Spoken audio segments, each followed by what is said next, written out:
And inside the booth here at Petco Park, great to have you with us on this Monday night. Dave Fleming, Jessica Mendoza, Eduardo Perez. And we get a matchup of two really good teams in the National League. Both teams can pitch. Why do the Braves have the best record in the big leagues and the Padres are just a couple games over 500? I think the offense tells the story, Eddie. The Braves offense has been explosive. The Padres have struggled. Yes, they really have. And coming out of spring training, this is a team that they thought they were going to be able to grind out at-bats and be able to take and prolong and wear down pitching. Well, they have worn them down, but they've hit the mistakes as well. This is a team that has punished fastballs. They have a strong left-handed core, a team that understands how to be able to hit the fastball and do straight-up damage. And the second time around the order, that's when they even get better. And tonight's matchup is going to be even better for them because of that, because it's going to be Michael King on the mound, and he has struggled second time around the order. A lot of Braves are slugging, Jess. A lot of Padres are struggling. Well, and it's the expectation, right? You look, and there is dudes in this lineup, so the expectation is they shouldn't be in last place in almost every offensive category. And why? The big four. Their career OPS, it's not like it's down a tick. You're talking 150 to 200 points below their career OPS, but for the positive side, Manny Machado and Fernando Tatis Jr., the last 3 weeks, they've ticked it up a couple hundred points as they hand the ball off to Michael King to get this start. Yeah, and they need Michael King, who's had some brilliant moments in his Padres career, including maybe the crowning achievement of his career against the Braves in the playoffs. But he's been scuffling his last few times on the mound.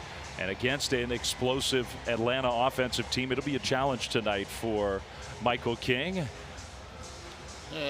And a lot of the lineup that he faces early on, if they get on base, that's when he gets into trouble. You have to be able to get Baldwin out early. If you do, you can set the tone. The two-seamer has to work for him, and the changeup has to play off that fastball. All right, here's the lineup he'll face. Starting lineups brought to you by Alexa Plus. And for Atlanta, Mauricio Dubon's going to be in that leadoff spot. Drake Baldwin having a great year. Matt Olson, who's got 15 home runs away from home, more than anybody in the big leagues. Albies Harris, Austin Riley, Dom Smith, the DH. Mike Yastrzemski out in right field with Acuna on the injured list. And Jorge Mateo gets the start at shortstop. He will bat ninth. The Iron Man, Matt Olson, who's been in the lineup every single game he's played since joining the Atlanta Braves. He's got one of the longest consecutive games played streaks in the history of baseball. Top 10 all time. And he's in there, of course, tonight in this beautiful ballpark, one of the great settings for baseball. It'll be another big crowd. They sell out almost every night these days in San Diego. It's fun to be at Petco Park. It's fun, Diego. That's what it's been, and this ballpark exudes that. And everyone knows when the Padres are in town, they dress as the team. Today, they're wearing the hats, just like their team. So Michael King is ready to go. And the right-hander who will make his 16th start of the season. Our home plate umpire is Shane Livensparger. Gives a thumbs up. We are ready to play ball in San Diego. The Braves coming off a weekend series win against the Milwaukee Brewers. Padres have been gone for a long time. Long road trip. Finally back home. And the first pitch of the game is hit right back up the middle for a leadoff single. Yeah, and that's been one of the issues of Michael King, is being able to get that leadoff hitter, first pitch, attacking it. They know it's going to be that two-seamer and try to hit it hard immediately, and that's exactly what Dubon does. And this is such a Mauricio Dubon swing. I mean, just a great job of going middle to opposite field. You see him track that sinker. It's over the heart of the plate, hitting it right up the middle for a single. All the big stars for Atlanta, but Dubon has become a very important part of their offense. Here's a guy who certainly is that, Drake Baldwin. He has exploded and become a real star, one of the best catchers in the big leagues. Missed a month with an oblique injury and has kind of had a slow return. He's only been back for a few games. 14 home runs.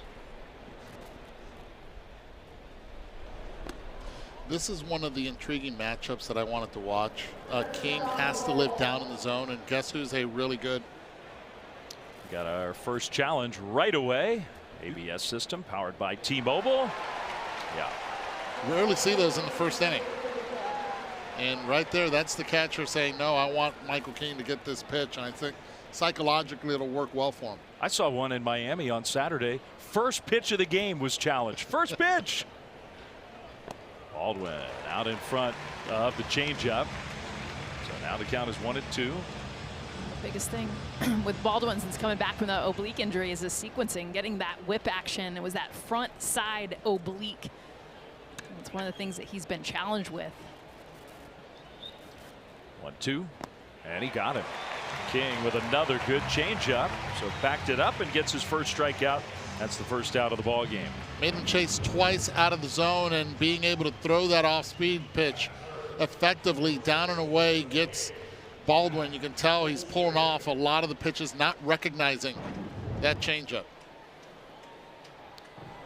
So here is Matt Olson, just Mr. Consistency, and he's having a great year. Outside with the sinker, ball one. Talk about the consecutive games. I mean, one of the things you got to do is be able to perform, show up, have some luck in there too. I mean, no major injuries. He's been able to play through his entire career every single day. And how much pride he has in that. In the divisional era, so go back to 1969. Of course, we know Cal Ripken, Steve Garvey, 1,200 plus, Miguel Tejada, and Matt Olson, fourth longest streak going back to May of 2021. And look how long it's been. I mean, the gap between Tejada and him. Pop up behind home plate, or really out in front of home plate in foul territory. Now drifting fair and dropped. The throw to first. Dubon just stayed at first base, and he's the one who's out. Well, I'll tell you this. I think the San Diego Padres came out smelling like roses here when Duran drops this ball. Now you have less speed at first base by getting Dubon out. But you want to be able to face where the ball is coming from, and you see Duran facing more towards the Atlanta Brave dugout, and that's one of the reasons why this ball takes a hard left on him. As a catcher, you want to face home plate area exactly where the ball comes from. Ball one to Ozzie Albies. Padres, who have some real injury problems right now, including their top two catchers, both Luis Campusano and Freddie Fermin, are both on the injured list.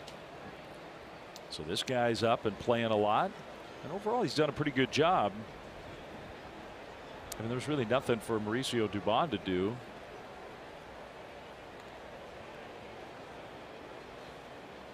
Sometimes you make it worse if, okay, the ball gets dropped and you start scrambling. I don't think Matt Olson would be the kind of teammate to get confused, but every once in a while you see a play like that where you end up making 2 outs. I've never seen Matt Olson just lose his cool. No. That man is always just on tempo the entire time. Albies hits one high and deep to center field. Merrill back. He's going to stop just short of the wall and make the catch. A leadoff single, but no runs for Atlanta. Padres coming up in the bottom of the first.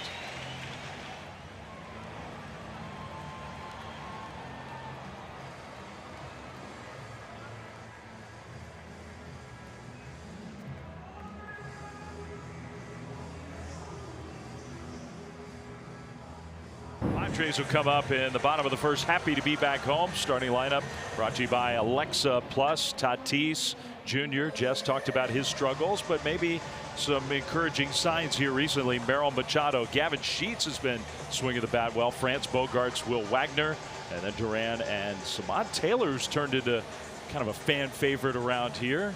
The fewest runs per game with all those big names in all of baseball. The guy they face is the right-hander Grant Holmes.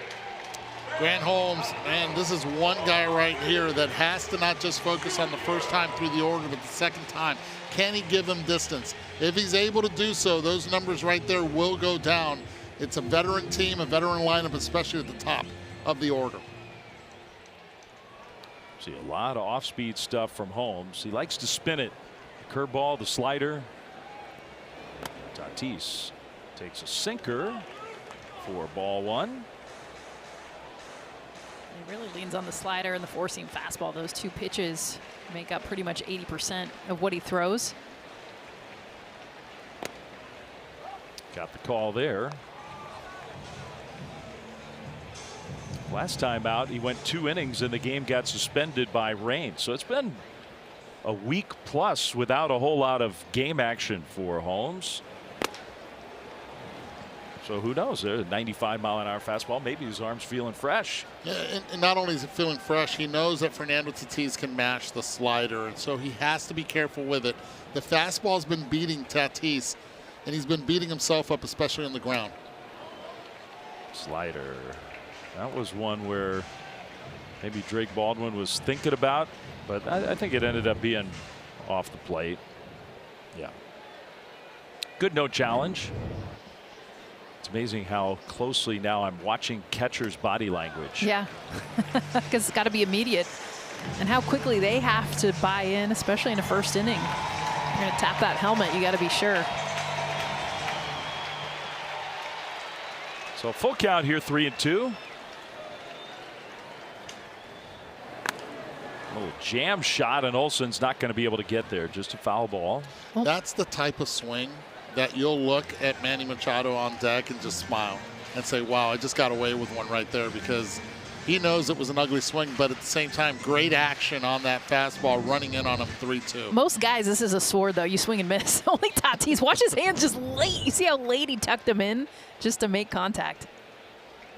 He may be struggling, but he's still a fan favorite, and he lines that one into left field for a leadoff single.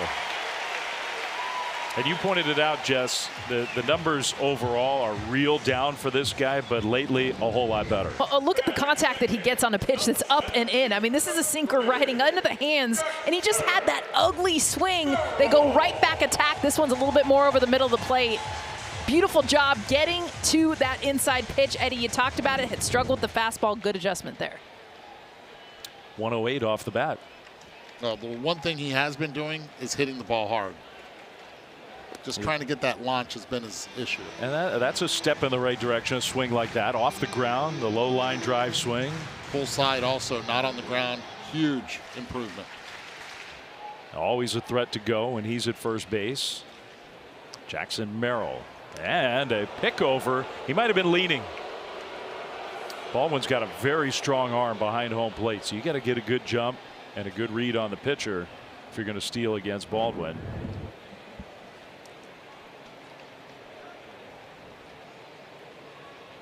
It was close enough where the Braves wanted a minute to check with the replay room. Not running. And Merrill had a nice swing, but fouled it back.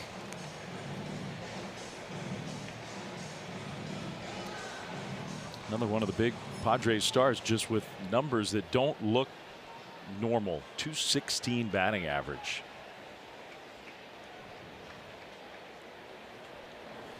He rips that one, and a foul ball. Those are the ones that when he's going well can keep it fair. Swinging a little bit around the baseball. It's one of the reasons why that ball ends up going a couple feet. Foul ball. As soon as he hits it, he sees the hook. Just a long strike.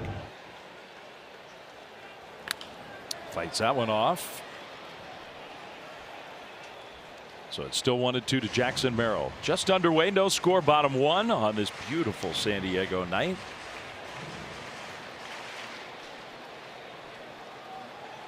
Braves come in with the best record in big league baseball by percentage.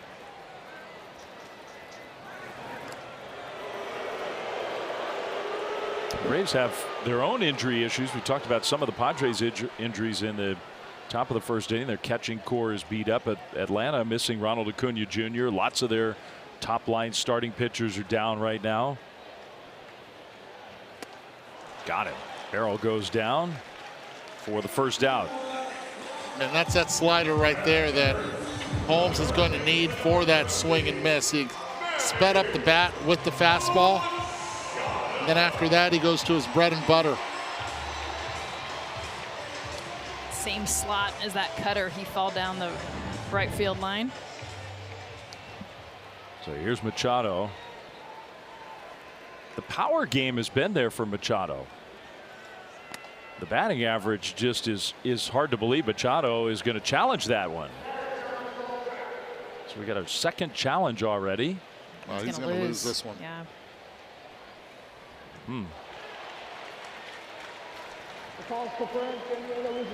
Now that's an early challenge on the first pitch of an at bat.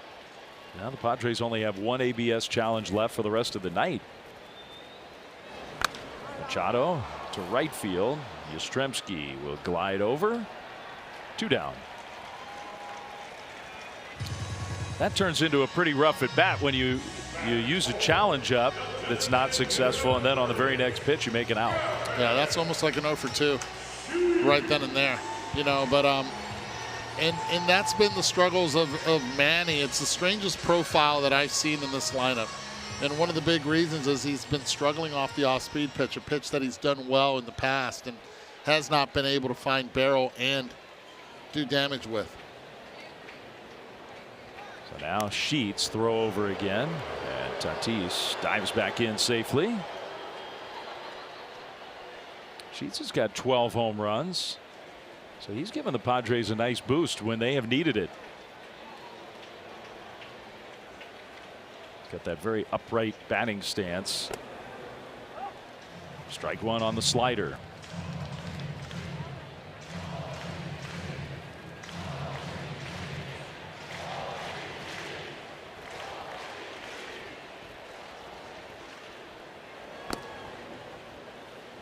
Change up for a ball. Yeah, this is, you see the outfield, they have to play deep right here. Gavin Sheets against right-handed pitching has 23 extra base hits. So you have to try to play no doubles, especially with the speed of Tatis and 2 outs at first. Oh, that went back.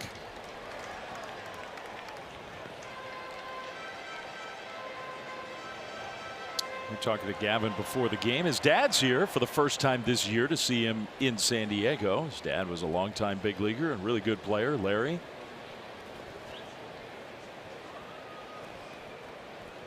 Tatis dancing around at first base, but not going. Sheets takes a ball.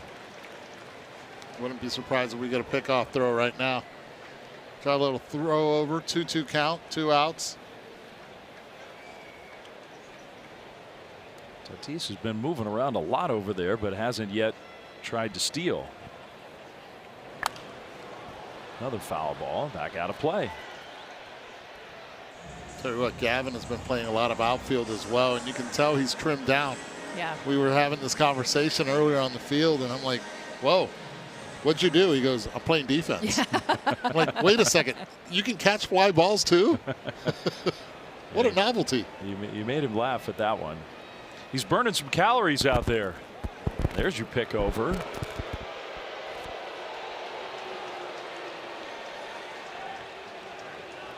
I don't know, but baseball's right when Fernando Tatis is dirty on the field. Yeah. It's part of why he's such a fun player to watch and such a good player. It's the power speed combo. Sheets took that one down and in. So good at bat here for Gavin Sheets. He's worked the count full, 3-2. That gives Tatis the head start.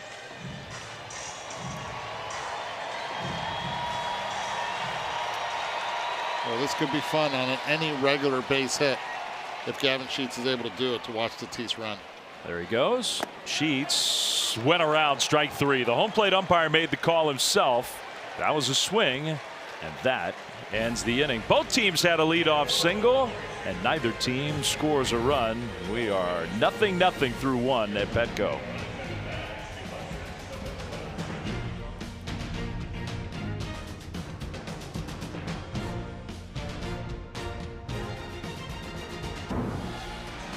Inning number 2 in San Diego. Game 1 of a 3-game series. The Braves and the San Diego Padres.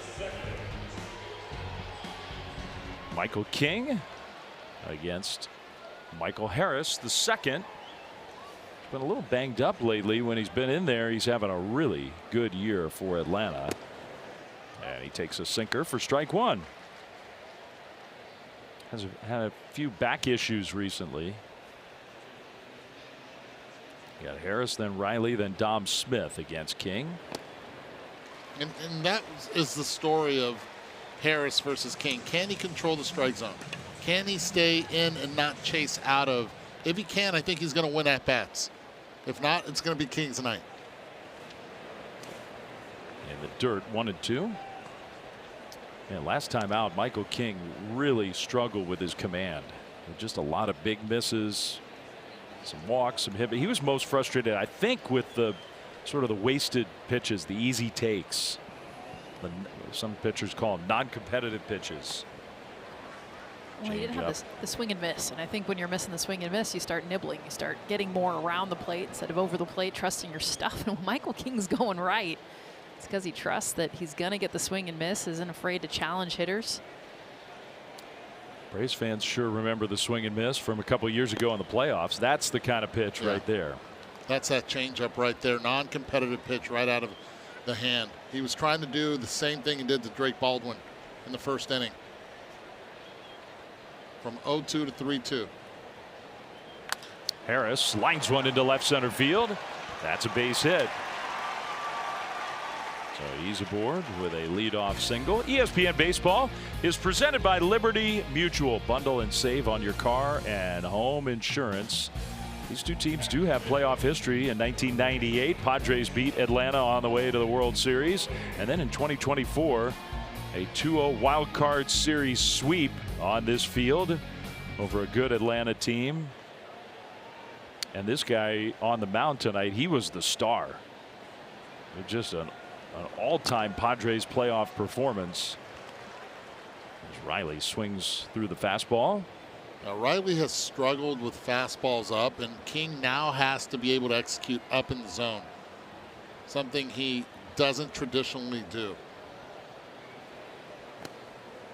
Good pitch there, in under the hands. 0-2. I mean, Riley just gets attacked with fastballs, period. I mean, that's been the clear cold spot, not just even elevated, but just anything with velocity. He's been late.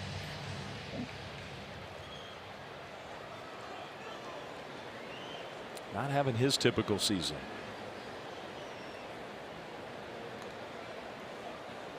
Breaking ball ripped past Machado. Well, King tried to throw that sweeper after getting two fastballs by him, and that was not a good game plan. That's a big mistake. You were talking earlier about King not being able to execute pitches, non-competitive pitch. This is a non-competitive pitch. 0-2, hanging breaking ball. He's lucky that the score is not 2-0 right here. 0-2, could not handle the fastball, and does him the favor of throwing him that slider right there. Mr. Riley's at first base saying thank you. It's two straight Atlanta hitters who fell behind 0-2. Both are on base with nobody out. Show of a bunt by Dom Smith, but he takes that changeup well off the outside. This guy's really turned into a favorite in Atlanta.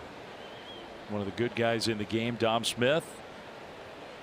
And with some of their injuries, he's found a role. Playing some outfield, DH a lot of nights. Just so loved in the clubhouse and such a leader by nature. Even in the games he's not starting, you know he's going to get in there in some way.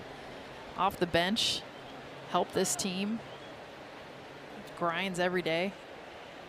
Signed even after spring training had started with Atlanta. A little half swing roller. Bogarts will get the out at second, and that's all they'll get. So Riley forced out. Harris goes to third. Dom not too happy with that. You work the count in your favor, 2-0. Then you pitch at you swing at a pitch that's not even a strike, a pitch out of the zone. On a weak ground ball the other way. You'd much rather just swing and miss at that one. He tried to hold up and he put it in play. That's the worst of all worlds.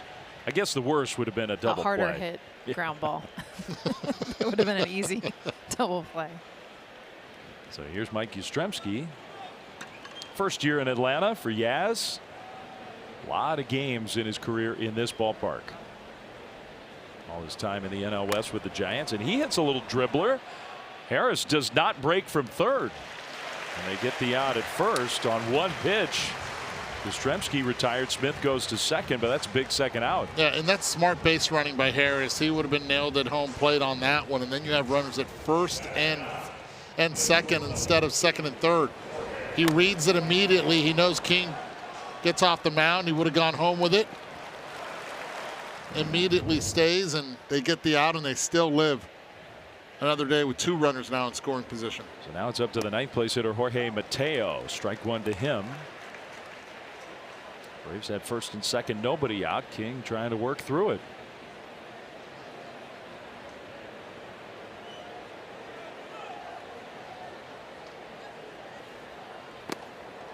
0-2.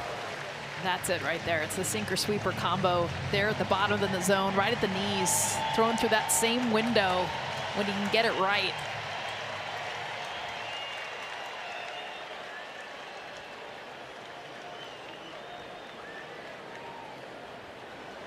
Mateo fouls it back out of play.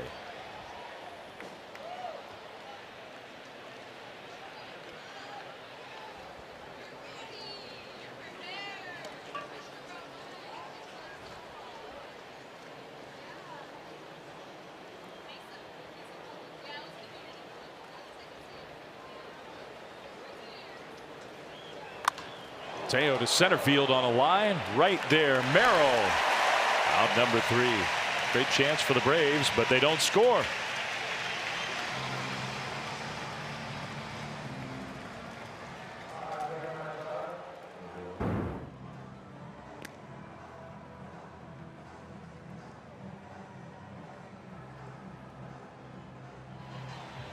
Leading off the bottom of the second for the Padres, the first baseman number 25.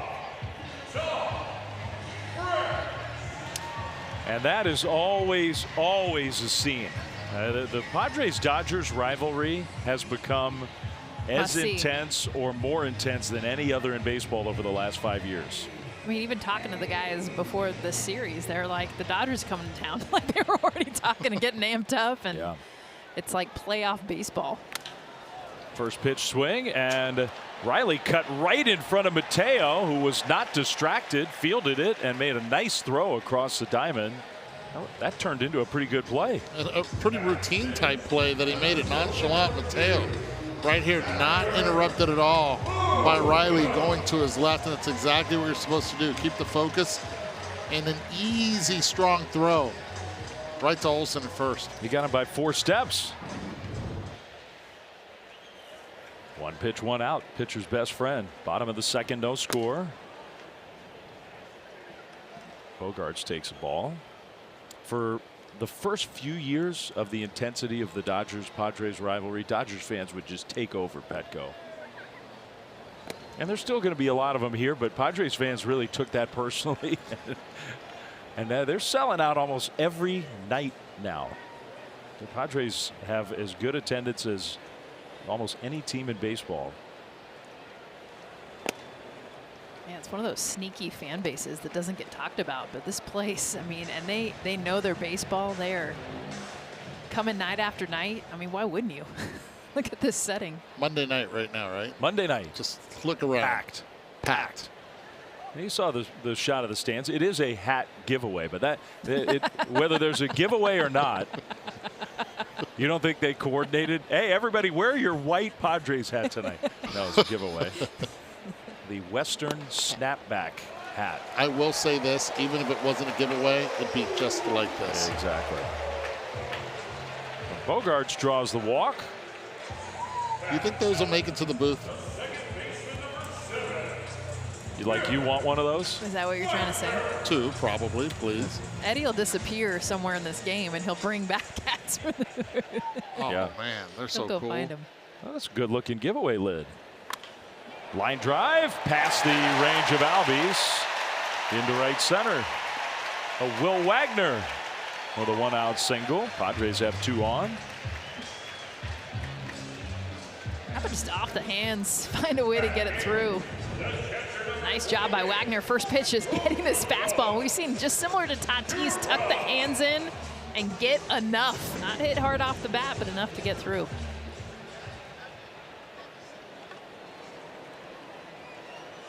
A lot of baseball families represented in this game. Between Will Wagner and his dad, Hall of Famer Billy Wagner.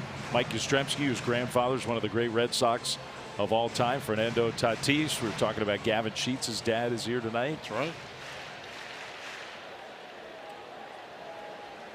Ball 1 to Duran. Right-handed hitter. I call them the G2s, second generation players. Some third generation. We just saw Trey Cruz also make it to the big leagues. Jose Cruz's son. Really cool. Junior son. That was really cool as well for the Tigers. Takes one to no one. 2-1.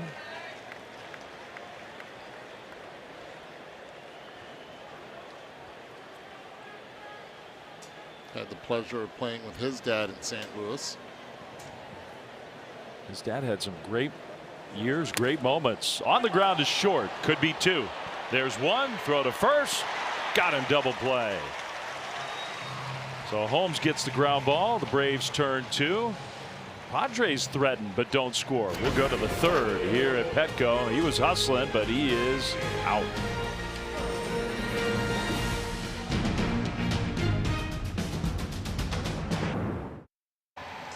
Craig Stammen, nice enough to join us. Craig, what you seeing from your starting pitcher tonight? Looks like he's got some good stuff tonight. Gave up a couple hits that second inning, but got out of it. Nice job getting out of it. Lucky line drive to center field, but you know that's pitching. Anytime they hit him at him, that's good. How about your offense? You seeing some good signs here recently? I know the overall numbers aren't great, but you happy with the way things are trending? Yeah, I mean Tatis leading off the game with the hard hit single. That was good. 2 base hits in that last inning. As long as we're getting runners on, eventually we're going to break through and get them in. Craig, we appreciate it. Thanks. Yep, thank you guys. The first-year Padres manager, Craig Stammen, who, I mean, the Padres surprised a lot of people when they hired Craig, who just finished his playing career. He was a longtime reliever, had a lot of success as a big leaguer, part of the Padres front office. He was part of the search committee. They were interviewing people to fill that managerial role. And I think A.J. Preller, the story sort of goes, in the room one day said, all right, well, I'm going to give you my top 3 of the people we've talked to so far. And number 1 was Craig. And Craig's looking at it like, huh? And it surprised a lot of people, including Craig, around the baseball world. He did not have any managerial experience at any level or even coaching experience, yet he was in the front office. He learned a lot. And that man right there, who's very aggressive with building a roster, also doing it with building a staff. Big chopper from Dubon. That's going to have to be a quick transition, and it was from Wagner. He got him. One away. Nice play to get Mauricio Dubon.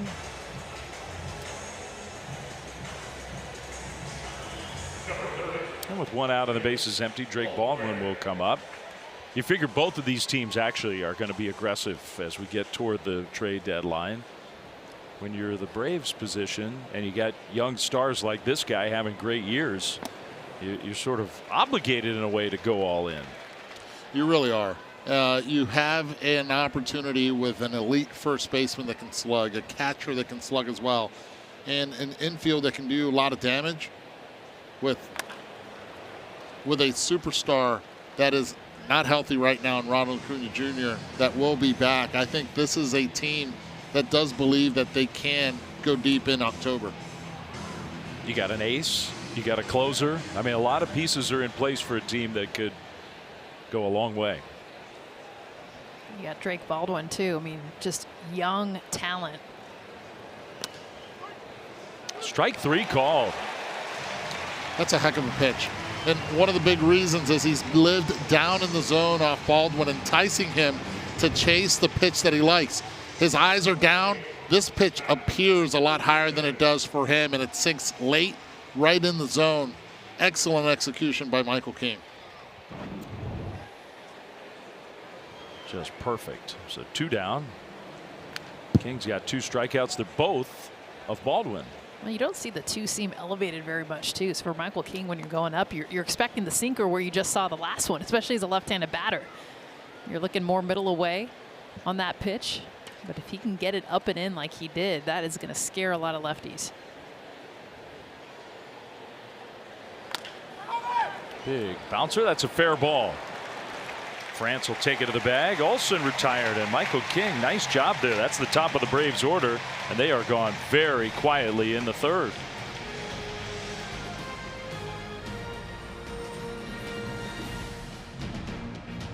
Padres bottom 3. Dave Fleming, Jessica Mendoza, Eduardo Perez, and Walt Weiss, Braves manager, joins us for a couple minutes. Walt, Grant Holmes out on the mound. He's pitching well. What do you like about the way he's throwing?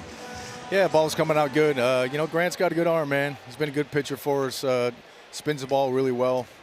But the key for him is staying in good counts, and stuff really works when he does that. Well, Grant has had issues second time around the order. We're going to get Tatis up now for the second time. What does he have to do differently? I think it's just, like I said, staying good counts. You know, strike one goes a long way with him, so he can get to breaking stuff, and so yeah, that's the key. On the flip side, offensively, get into Michael King. We've seen some hard hits. What do you guys need to do to get through? Yeah, I think we've taken some good swings. We've had a pretty good approach again. He's tough. He's a rough ride, man. We've seen him before, and you know, he's always been tough. So the ball's moving east-west a lot. You just got to, you know, force him into the zone and get our swing off. 1-2 the count here. Maybe one last moment with the Braves manager. You were a longtime shortstop. Man, Jorge Mateo, that was not an easy play, was it? Yeah, he made it. It was a lot tougher than he made it look. He made it look easy, but that was a really difficult play, especially Riley coming across. You get screened a little bit by the third baseman on that play, and Georgie never flinched and made a really nice, effortless throw. Carney Lansford ever get in your way like that? Oh, yeah. Once or twice. Yeah, once or twice. But Carney was a good one, man. One of my favorite. No kidding. Walt, we really appreciate it. Thanks for giving us a few minutes. Okay. Thanks, Walt. Thank you. One out here in the That was great. bottom of the third. We always appreciate that from the manager who's trying to manage a game and watch everything that's going on. By the way, I was going to ask him, but I thought, well, you know, during the game, maybe not as appropriate, but his alma mater just lost the championship final in the College World Series. But Walt, we talked to him before the game, very proud of the Tar Heels. So Oklahoma national champions. How about that? Finished 11th in the SEC. Wow, that is a great picture, by the way. That is amazing. Got the flow rocking. How about that? Yeah, congrats to the Sooners. On the ground to second. Tatis not real thrilled with that one. 2 down.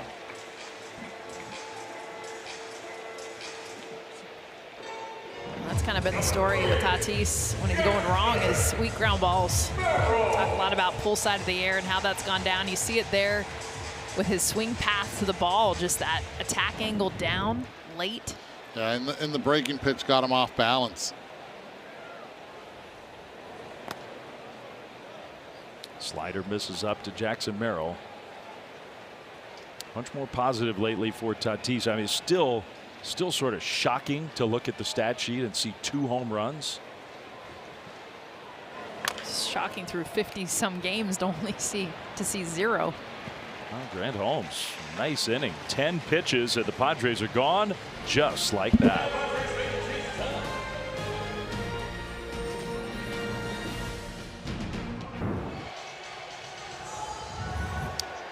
You're watching ESPN Baseball, presented by Liberty Mutual Insurance.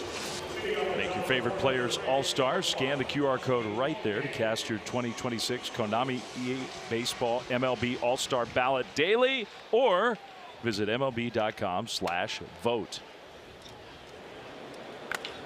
Ozzie Albies, line drive, center field. 1 pitch, 1 out. Here in the 4th inning, look who's here tonight. One of the all-time greats, Trevor Hoffman, Hall of Famer from 2018. His entrance to games back in the day for the Padres was one of the great scenes really in the history of the game. He's a great guy. He's around San Diego a lot. He's around the Padres, helps him out in the front office. Eduardo, you must have faced Trevor Hoffman. Still nightmares. Just knowing that changeup is coming, but you don't know when. With the shadows at Qualcomm or the Murph, however you want to call it. That one is hit to right center field and deep. Merrill sprinting back, jumps and makes a catch. Well, I don't know if that one will count as a home run robbery. It was close, but man, what a good play. Talk about breaking hearts. I mean, first of all, the jump. Watch Jackson Merrill's reacts, be able to get the angle to this ball and then timing the jump into the wall. I mean, athleticism, understanding of where you're at your home ballpark to make a great grab, taking away a double, breaking hearts left and right. He never had to peek to where the wall was, and Doug Glanville said it all the time, ball, wall, ball. This is your ballpark. He knew exactly where he was. Excellent play. Dougie's back in studio smiling right now. I hear you. That is a strike to Austin Riley, and it's 0-2.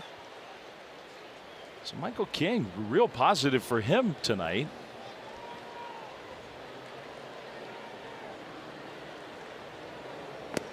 See that right there? The last at bat, it was 0-2 and he threw him a slider, hung it, and he hit it hard for a base hit. This out, this to end the inning, it was a two-seamer to get him to strike out on 3 pitches. A 6-pitch inning thanks to this play. Man, Jackson Merrill, one of the best out in center field.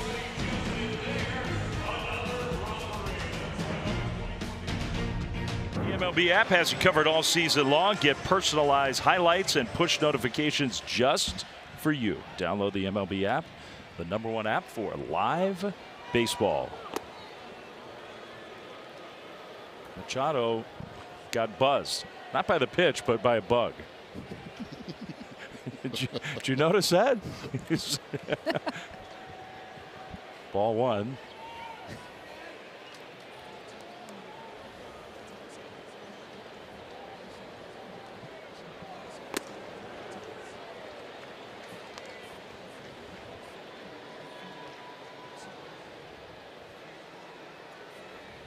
And for those of you joining us on ESPN, congratulations to the Oklahoma Sooners. What an emphatic way to finish off a national championship. We are live here in San Diego for some big league baseball on a Monday night. First game of a 3-game series. The Atlanta Braves starting a road trip. Dave Fleming, Jessica Mendoza, Eduardo Perez. Great to have you with us on this beautiful San Diego night.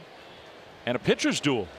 Michael King for the Padres and Grant Holmes, who's on the mound for Atlanta, facing Manny Machado to lead off at the bottom of the 4th. Machado to left center field and deep, and gone.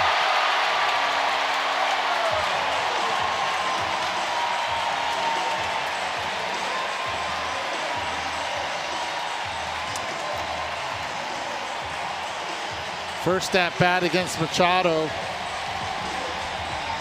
He got him to fly out to right. He stayed down the entire time. First pitches to Machado in this at bat, he stayed down. Elevates a hanging breaking pitch, and Manny Machado absolutely crushed it. Best in the National League on elevated pitches this season. Even as he struggles, you miss up, Manny will make you pay.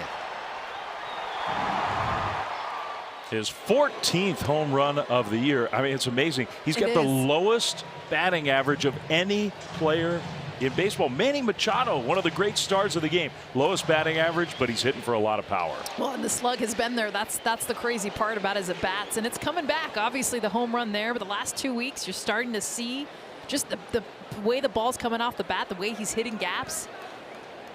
It's and you guys are right. Lowest batting average in Major League Baseball against the breaking ball as well. He hits the breaking ball out. Wow. But he crushes everything up. Not that many of those big smiles from Machado this year. It's been a struggle for him and for the entire Padres offense. Their pitching, their bullpen especially, has them 2 games over 500. If you're a Padres fan, you're dreaming like Tatis, Machado, Merrill, get these guys going. And the Padres feel like they've got one of the best rosters in the game. 3-1 to Gavin Sheets. 418 feet into the Padres bullpen. For the first run of the night. That's ball 4. You got him where you want him. He's behind in the count. Then you hang this breaking pitch out there, and he throws la maceta. He throws the bat head out front. See how his head stays back? Bat head goes out in front, and that's the sweet spot right there for Manny Machado, putting the Padres up 1-0. And the in-at-bat adjustment I mean, he had missed that same slider in that at bat and then made the adjustment on the hanging slider. So it's a pitch that he's been missing early in this game and then makes the adjustment there for the home run. Maybe not a total coincidence that it's the pitching coach with the big hug for Machado. Ruben Diabla, just give us a little support. It's funny because the scouting report on Machado says stay down, stay away, and never miss up. He missed. Big mistake, and Grant Holmes paid for it. 0-2 to France. That fastball, 95 miles an hour, but up.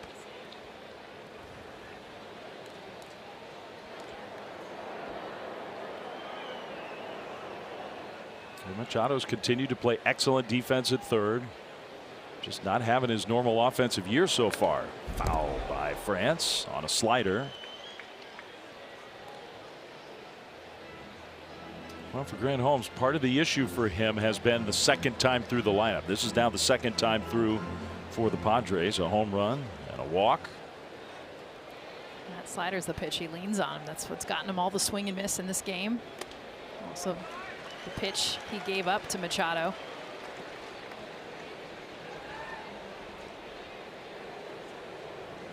That's that smile. I haven't seen a lot of it early in the season. Padres have found a way to win games and sort of stay afloat while their offense. This is the lowest scoring team in baseball. It's hard to believe. Tatis and Machado and all the stars in San Diego. They've scored fewer runs per game than any team in baseball. Pitching's been good. Their bullpen is just unbelievably good. That one lined to short and caught by Mateo, who's made a couple really good plays. Yeah, the adjustment, though, for me, for Machado in that at bat. So you take it back to the slider. He swings and miss 86 miles an hour, and he takes a moment to adjust. Same location. I mean, you're talking maybe a tick higher. Same velocity within the same at bat. And that's Machado when he's going right, is seeing a hanging slider that he missed, understanding he's probably going to get it to me again, makes him pay.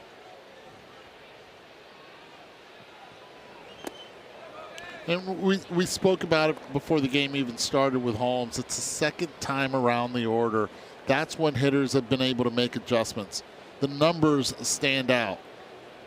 Second time around the order, teams slugged 660 against Holmes. Average 320 second time around. 1-1 to Xander Bogaerts. He's not having his typical offensive year. Just a 229 average for Bogaerts. Sinker misses low. 2-1. Despite the lack of offense, we talked to Walt Weiss, the Braves manager, who's doing a great job. It's his first year as the manager of the Braves. Talked to Walt before the game about the different kind of pressure playing this Padres team when you get to the middle innings and you're behind. I mean, that bullpen is looming large. They don't need a big lead. Baldwin's going to challenge this one. It's our third ABS challenge of the game. I don't know about this one. I think he got it. He did. The call is overturned. Atlanta retains the challenge. I mean, wow. That's as close as it gets right there. Yeah. Turns out to be a good challenge. 2-2. Sheets over at first. Bogaerts spoils that one.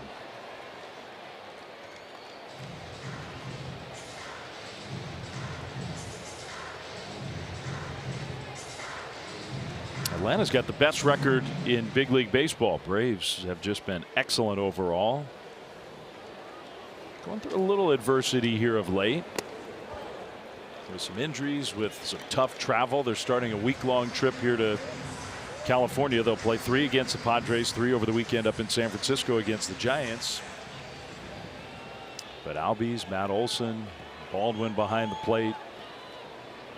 Michael Harris having a great year. There goes Sheets, and it's outside, and Bogaerts, almost like for a minute, it was like, wait a minute, I got to go to first. Sometimes with the ABS system, I mean, you like to think that everybody's on top of it all, but if there's a challenge and a pitch gets overturned, you wonder whether a hitter, I don't know if Bogaerts realized that was ball 4. Yeah, I know, and you lose track of it sometimes on that 2-2 pitch that was overturned. He was in doubt, but he stays right there, and these are the problems that Holmes has had, and it's not only the stuff, it's the location. 2 walks already in this inning after the home run. So you see that sort of middle panel there, second plate appearance. A big difference. A third plate appearance, there haven't been as many of those. I mean, Holmes just hasn't been going deep into games. I mean, there's a big difference, and then you double your OPS. I mean, that's how dramatic it's been. Will Wagner, who had a hit his first time up tonight, he takes a strike. And that base hit was a pitch in on his hands that he was able to bring him in and just hit it right back up the middle. Let's see how they approach him now with runners, 1 runner in scoring position. He bunts, and he tipped it into the mitt. Baldwin then threw it behind the runner's Sheets at second, who did a good job of scrambling to get back. It was a good play by Baldwin. Not a big fan of that play. Lefty against righty. There's already 1 out. You have Duran on deck. I want you to swing the bat here. You're already 1 for 1 off him. Riley's hustling in. Wasn't too deep at third base. I need him to swing the stick. On the ground toward the hole, it's short. Mateo over to second to get the force out there. First and third. Now with 2 down.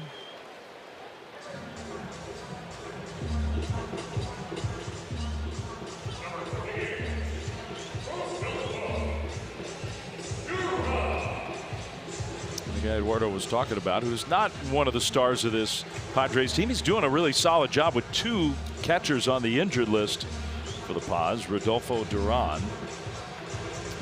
But in essence, a bunt, even if you're successful, if you bunt for a hit, you're still leaving it for this guy. Freddie Fermin and Luis Camposano both on the injured list for San Diego. 2 on, 2 out.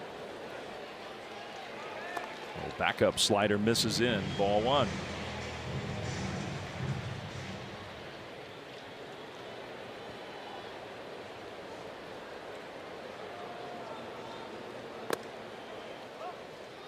Sinker for strike 1.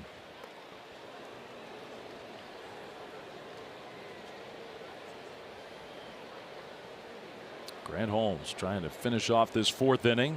Machado's home run has the Padres ahead. There's that slider. Real good pitch. 1-2. Best one we've seen this inning because it's got that vertical depth. And we've seen it hang. Obviously, Machado hit it out, but it's been lacking that vertical depth that he gets. 4.5 inches more than average on that slider. There goes the runner from first, and Duran strikes out swinging. But Manny Machado, in the midst of all his struggles this year, he has been hitting the long ball. And if you leave a pitch up to him, he's doing that. Bye-bye.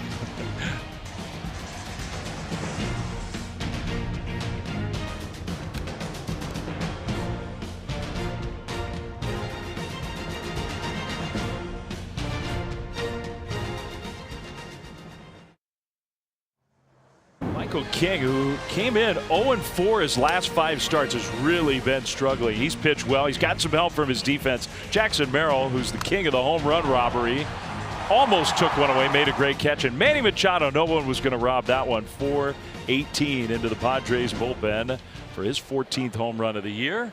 That's the only run of the night. 5th inning, 1-0 Padres. And Dom Smith takes strike 1 from King. Has to be very encouraging for Craig Stammen, the first-year Padres manager, and everybody on that Padres side to see King throwing the ball like this. Especially being able to work through even the innings that he struggled in. I mean, the 2nd inning did not have the command. Still able to get through it, not allowing a run. You mentioned the defense behind him helps a bit too, but then you want to pitch to contact. You know the D's got your back.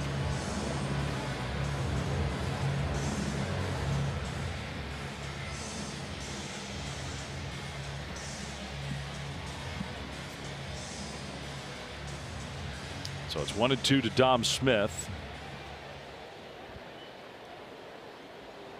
DH tonight for the Braves, and he takes up and away. 2-2.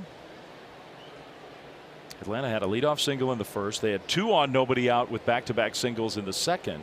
King worked around all of that. A little check swing roller. That's the second time he's done that. He's checked his swing and put the ball in play. Machado throws him out. So that's 1 out. Dave Fleming, Jessica Mendoza, Eduardo Perez. Great to have you alongside here on this gorgeous San Diego night. Great scene at Petco Park. 2 contending teams in the National League that have some recent playoff history between the 2 of them. Padres are happy to be back home. Why wouldn't you want to come back here? Full house the entire time. Are you kidding me, Jess? It's got all the feels too. This feels like playoff teams, and I know the Braves obviously for sure. Padres right there on the cusp of a wild card. Still early in the season, but it has that feel, especially now that the Padres are starting to hit the ball a little bit better. Line drive off the bat of Mike Yastrzemski. That's a base hit for Yaz, who's done a real solid job. Maybe pressed into a little more regular playing time than the Braves were thinking with Acuna on the injured list. Mike Yastrzemski, who has his own personal experience in the College World Series from back in 2011. And you got Walker Buehler, also a CWS veteran on the Padres pitching staff these days. Both Commodores. A lot of great players in that era of Vanderbilt baseball. Man, Dansby Swanson, part of those teams. David Price, for going for 1-1 overall draft picks. Tim Corbin always does a good job with his squad.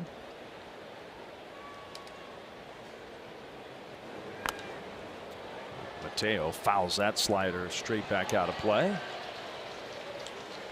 Interesting right here. You have the perfect recipe for a pitcher. It's a sinker baller. Gets the ball on the ground. Already 2 fielders' choices today. Decent speed at first base. Maybe time for a hit and run.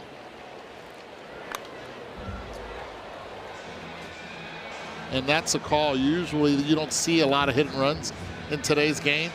But if you want to be able to get that defense moving a little bit and try to stay away from the double play, that was the perfect count for it.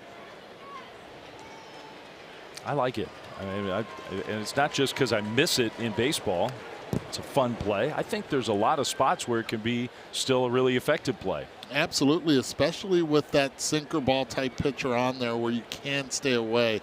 I don't know why they don't use it more against, if it's Christopher Sanchez on the mound. He beats the ball on the ground. Framber Valdez type of pitchers that dominate down in the zone.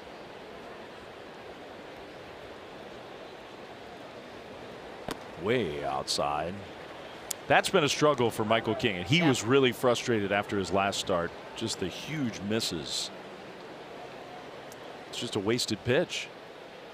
Sweeper in the other batter's box, and you know he's got that funky delivery. It's hard to repeat. It's one of the things he's talked about. Of course, it's what makes him deceptive to these right-handed batters.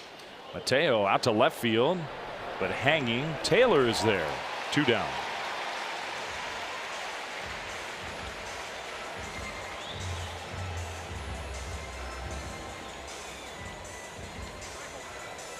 Check the card, see where you're supposed to position yourself with Mauricio Dubon coming up.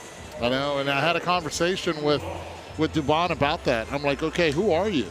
Because I saw you earlier in the year hit a home run to right center field. And he goes, I know I have a lot more pop now. And I said, why? And basically Mauricio said, because I'm not just trying to get hits, I'm trying to create damage at the plate. I know the information that Walt Weiss has given me the opportunity to pretty much play every day. I'm not battling every at-bat to see if I'm going to be in there the next day. He might be playing at a different spot. He's a very versatile defensive player. He blasts that one down the left field line, but he hooked it foul. There's a little of that power.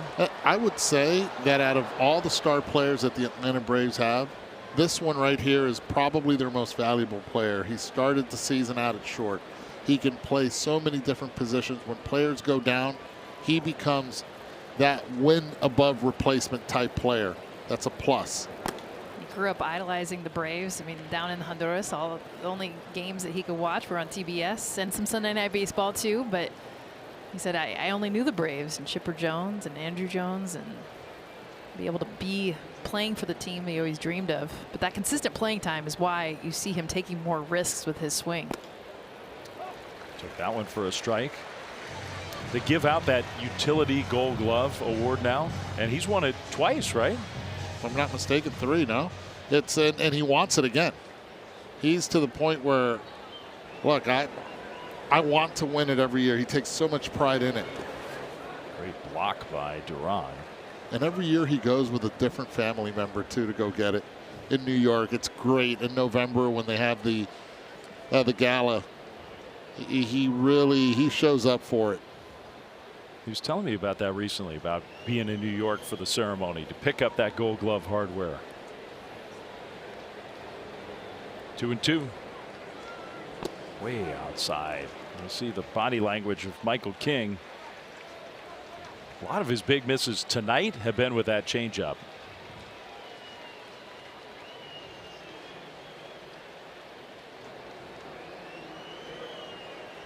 With 2 down, they're still holding Yastrzemski over there at first, but he'll get a head start with a full count. Some teams will push that first baseman back.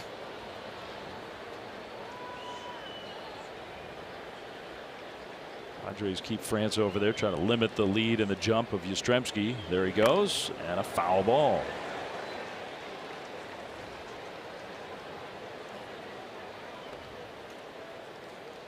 And you were right, 2 Gold Gloves. He had told me, he goes, I'm going for my 3rd. That's why I was thinking 3. And I said, you better watch out with Fernando Tatis Jr. He's playing second base. He's playing outfield as well. Yeah. He goes, don't tell me that. Don't tell me that. 3-2. Switch leagues, maybe more competition. There's a drive out to right center. Merrill, though, with room. Out number 3. A hit, no runs for Atlanta midway through 5. Padres have the 1-0 lead.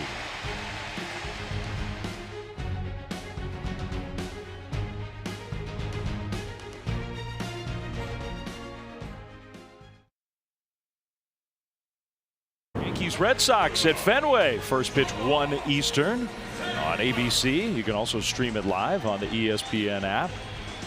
Red Sox trying to get back in the race. It's been such a frustrating season for them. Meanwhile, Aaron Boone's Yankees, chance to make this a special year, I think. Did you see the time? 1 o'clock. Yeah. ABC. Awesome. Let's go. I know. Saturday. Saturday Let's afternoon. Go. They'll be home in Miami Beach before the Knights. No. I stay there. I'm going to eat some lobster that night. Why wouldn't you? 9th place hitter for the Padres, Samad Taylor, who struck out his first time up. He's turned into a really cool story around here. Guy who signed a minor league deal before the season. He's bounced around in his career. He's got a 12-game hit streak going. 378 since June 7th. On the ground to Riley. Throws him out, 1 away. Tatis coming up. Before the game, Jess caught up with Fernando to talk about some of the things he's doing with his swing. Open it a little bit more with my front leg. I was feeling a little bit too rusty, too mechanical out there, so I feel like I needed to shake it off a little bit, feel more smooth on the play, create more motion, and yeah, just go out there and create a simple move that really just feel connected all the way from the ground to hit the ball. You see how he opens up with that front foot, and he's always kind of tinkering with his stance because, I mean, Eddie, you know this, it's about feel more than anything. You know, some guys open up so they can get their back eye, able to see the pitcher longer, but for him, it's about that move he's talking about to get him into that slot position. I'm laughing because him drag bunting is like a thank you for the Braves. Especially up 1-0. And I had a conversation with him in the locker, and I'm great with all that he is doing and being able to feel the flow. The big question is, does he put that left leg in front? And actually, it works against him, I do believe, if he does not stride back at the pitcher. When he's at his best, he is squared up to where the ball is coming from. When he's not, he's across his body And that's what the results mostly are, negative launch angle. Yeah. And let me explain a little bit more. Last year, 2025, and you'll see it on the left, you see him with an open stance, and look where he steps and look where his left leg ends up. You can't even see when he lands the right foot. Now look to the left. This is 2025 on the right side of your screen. That left leg comes up, and he's across his body completely, and now he has to rush to get to the ball. In 2025, he cleared his hips. He can lift the baseball. And then in 2026 this year, the launch has not been there. The hard hit rate has. And you can see exactly the right foot. You can see the back leg completely this year in 2026, where you don't in 2025. And he's so gifted. He's a great athlete. He finds the biggest part of the bat to the ball. Exit velocity, excellent. But the Padres need him to be that superstar type player that he's always been, and that's catching the ball out front, finding barrel, and creating damage with the bat.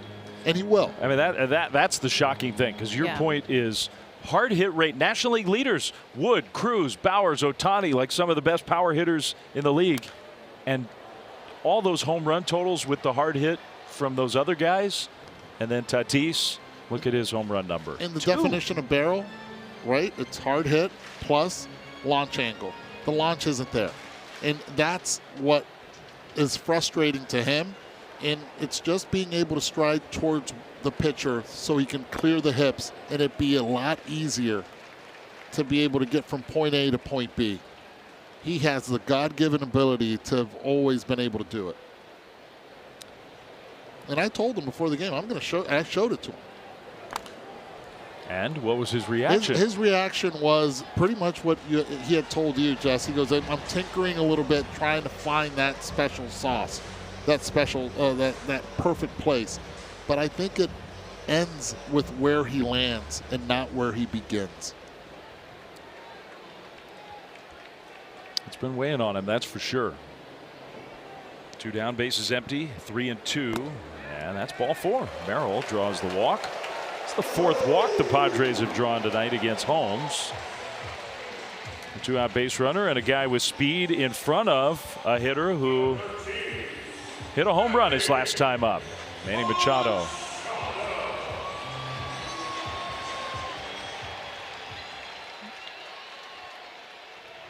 Machado's almost had the opposite issue from Tatis. Ball 1 with the sinker. The low batting average, but the home run power has been there. 14 of them for Machado. 2-0.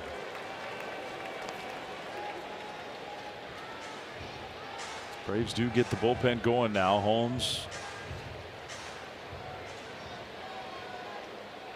88 pitches, not through 5 innings.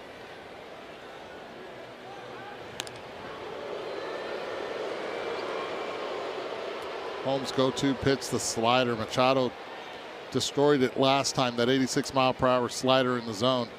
Does he go back to the 2-seamer, or does he try to get him to chase on the slider down and away? 2-0. Wow. Excellent. Goes 4-seam down. That's where Machado has not been able to be consistent with anything down. But he's got to go back to the slider at some point. Just not hanging. I mean, that was the pitch that got hit out, but it was over the middle part of the plate. If he can dot it low and away to that other batter's box, that's when he gets the swing and miss.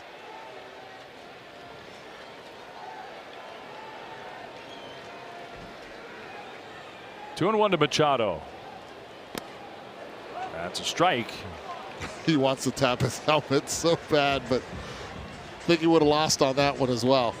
Very similar to the first pitch that he contested in the first at bat. Yeah, he had a challenge that was not successful.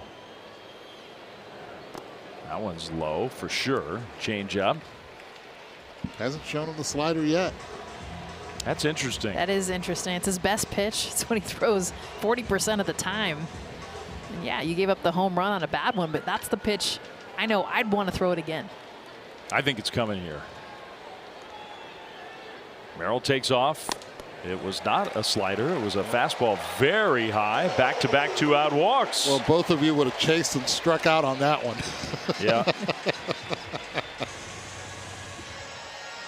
But in all honesty, I would have been sitting slider as well. I mean, it just felt like he was saving it, and he never threw it again to Machado. So now Baldwin out for a mound visit. Fuentes was getting ready. We showed him, and here comes Walt Weiss.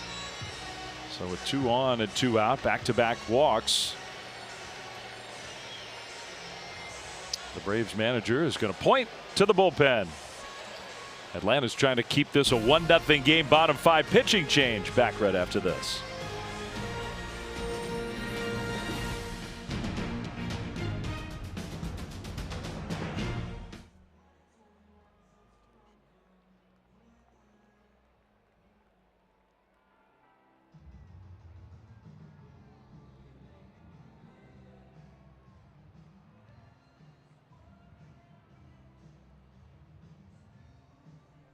Remember, his best pitch has been the slider. Made one mistake to Manny Machado on that pitch, and that's the difference in the score, 1-0. But it was a hanging slider. All night long, though, it had been his pitch. Dirty, breaking away, below the barrels, getting that beautiful vertical drop that he gets, 4.5 inches more than average. His best swing and miss, his best pitch all season long. Just the one mistake ends his night. Did not go back to it again to Machado, ended up walking him. Those back-to-back walks, 5 walks total for Holmes. And now Didier Fuentes, hard-throwing young right-hander, 2 on, 2 out. Gavin Sheets tried to hold up, foul ball. This is their money guy, especially with runners in scoring position. The Braves do trust him when traffic appears. 37% strikeout rate in RBI situations, and this is one right now that the Padres have. Sheets down to the count, 0-2. A whole lot of fastballs, too. That's what you're going to see. He's a strike thrower, Eddie, like you mentioned. 96+ miles an hour, top of the zone. And just remember that Padres monster bullpen. You give up a hit here, and you're not in good shape. I know it's only the 5th inning. 1-2. I mean, both bullpens really good. Atlanta's actually got the better overall ERA. Now, they don't have Mason Miller. Yeah. They have a couple really good ones at the back end. But Mason Miller looms over every game that the Padres play. Sheets goes down swinging. Fuentes, man, what a job. Yeah, scouts told me Fuentes challenges hitters with the fastball and doesn't back down when runners get on base.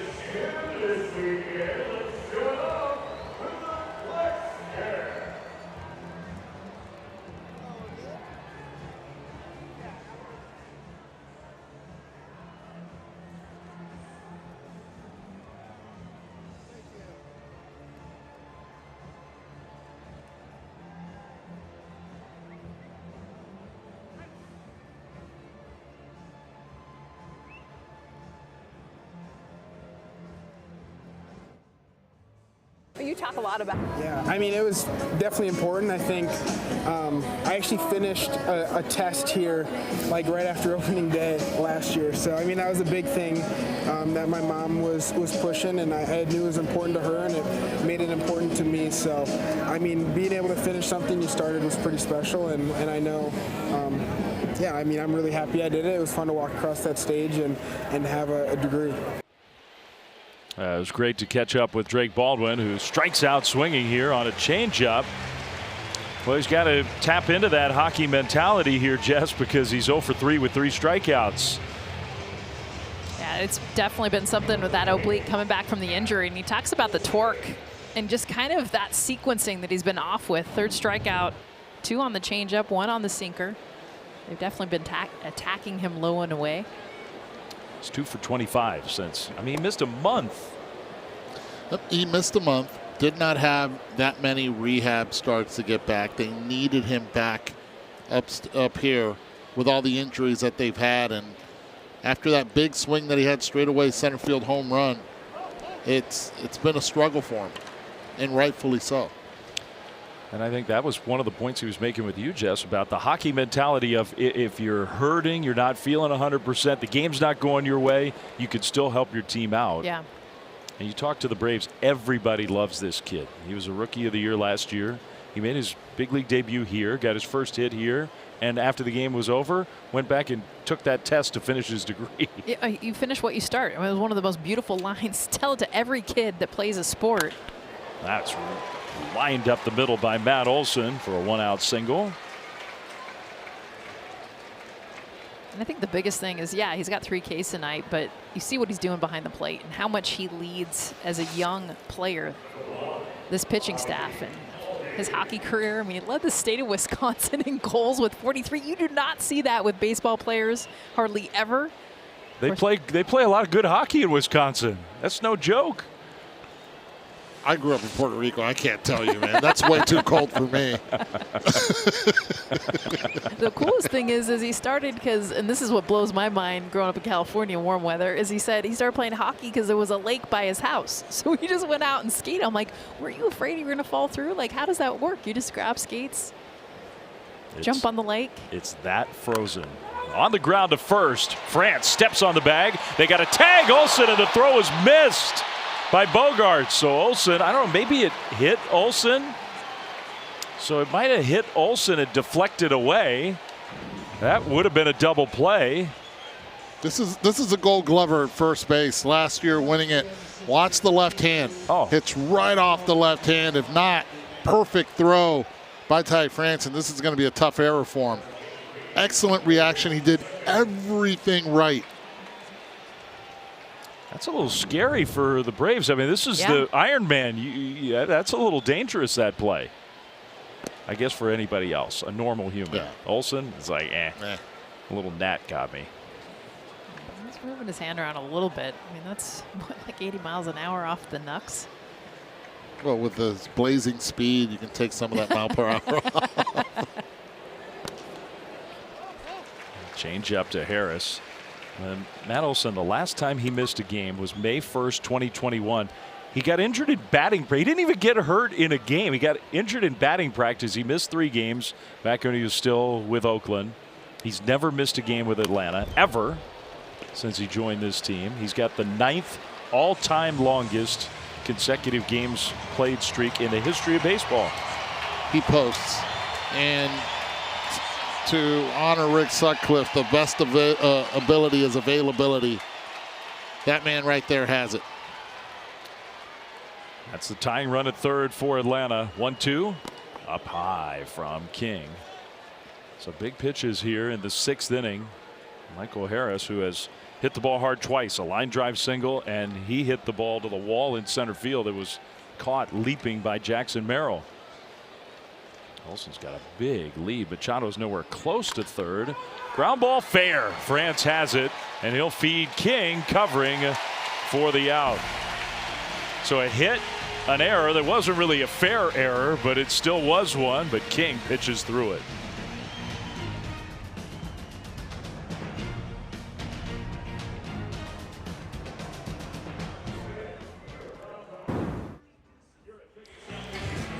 You're watching ESPN Baseball, presented by Liberty Mutual Insurance.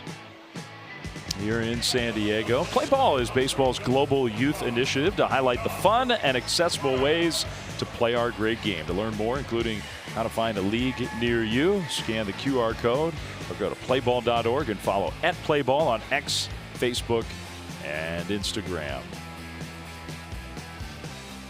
1-0 Padres. Third pitcher of the game, James Karinchak, comes in. 4th appearance of the year for him. Kind of funky right-handed delivery. This guy who's had a lot of success at the big league level in the past. He's had some injury issues. Working his way back with Atlanta. That's a little pop-up into foul ground. Olson, who's one of the very best defensive first basemen. Yeah, we have 2 elite first basemen here this evening, and that man right there has been consistent, always one of the best defensively, making everything look easy. And when you look at Karinchak on the mound, it's if he gets strike one, the at-bat usually belongs to him. The high release point that he has, there's not a lot of exit velocity off of him. Has not been able. Hitters are not able really to lift the baseball with authority against him. Had some dominant stretches with Cleveland. Facing Xander Bogaerts here. Bogaerts, who walked both times against Grant Holmes. The Atlanta starter. Manny Machado's home run, the only run of this game. We're in the bottom of the 6th. Karinchak right now not throwing quite as hard as he did in those heyday years with Cleveland. Wasn't he 99 in Cleveland? I think so. That's how I remember him. Then he rolled over to 00. I think you're right. I think you're right about that. Can't go triple digits on the back of your jersey.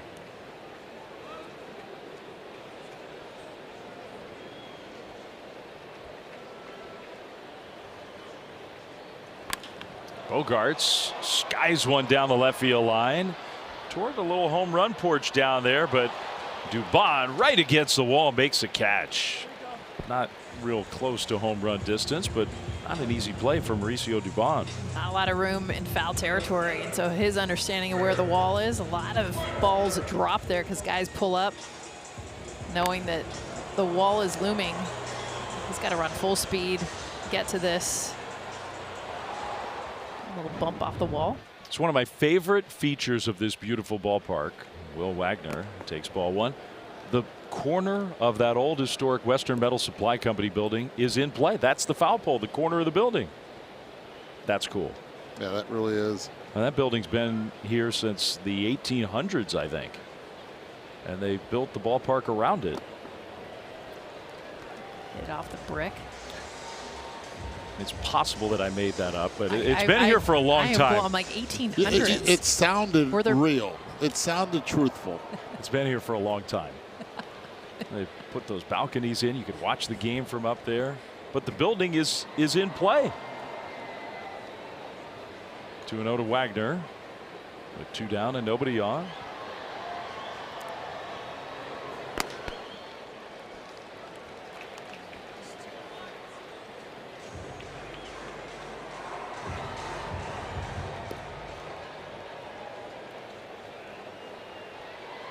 Three and 0.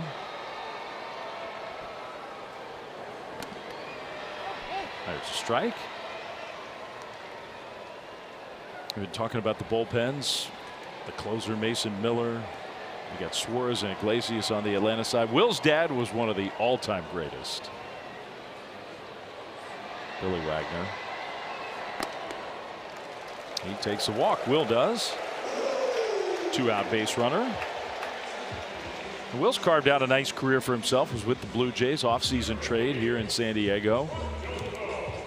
The guy that the Padres traded for him, Brandon Valenzuela, has turned into an important part of that Blue Jays team. He's played really well. Yeah, especially with Alejandro Kirk going down during that time. It was Valenzuela who was able to really take advantage of that opportunity. Hey, look who's in as a pinch runner, Eddie. Oh, that's my guy. It's Eduardo's new best friend.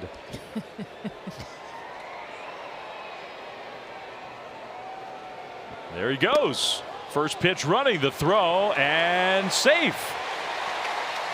Oh, really good job. Sung Moon Song, who isn't playing a whole lot, came over from the KBO. But making an impact right away. They know Karinchak is slow to the plate, and Song wastes no time whatsoever in being able to get to second base and put himself in scoring position. That's a big extra run if the Padres could get him home with Duran at the plate.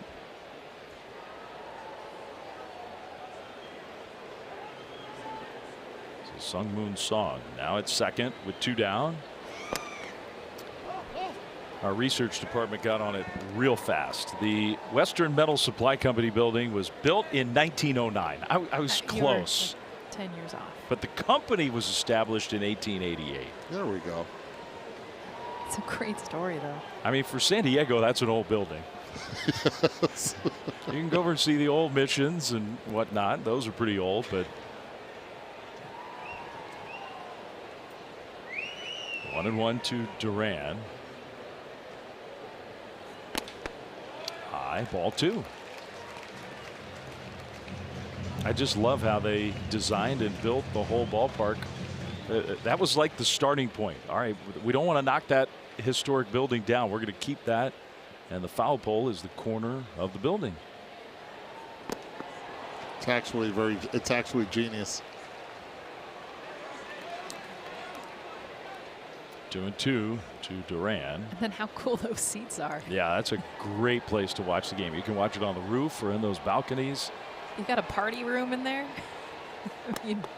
I want to be there. Strike 3 call.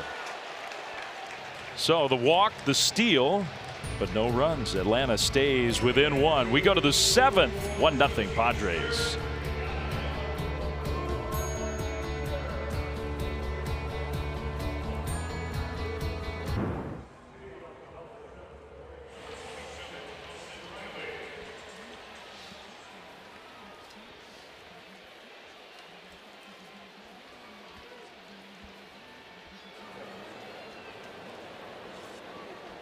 That is big news. And Eduardo, I think you're pretty happy about that. Oh, man. Giannis in Miami. Let's go. You'll roll out the red carpet for him, welcome him to town? Oh, definitely. Get some home cooking. Have him over. A little Greek salad? Sure, you could whip that up. Kidding me? He'll love Coral Gables or Coconut Grove, wherever you're hanging out these days. 3:05. You know who's going to be happy, though? It's that third baseman for the San Diego Padres, Manny Machado. Heck yeah. His offseason just got a little busier. Man, he spends so much of his time in Miami still. 2-1 here to Austin Riley. Michael King still in this game. 7th inning. Padres are going to get the bullpen going behind him. And he's in danger in a 1-run game of issuing a leadoff walk. 3-1. Foul back. It's ball 4 right there to start off the inning. It's been the high fastball that's been the big nemesis for Riley. And he chases a pitch he hasn't been able to handle the entire season. Jason Adam is warming up for the Pods. 3-2. Base hit left center field. And Merrill's going to have to run a while. Riley is going to stop. So he'll turn and go back. A tying run is aboard, leading off here in the 7th inning.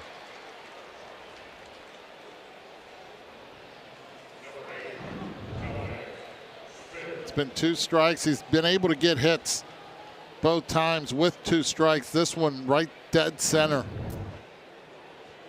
Good game for Riley, who has really struggled this season. So now Dom Smith, first pitch swing, hits a pop-up behind shortstop. Bogarts 1 away. That's big. First out.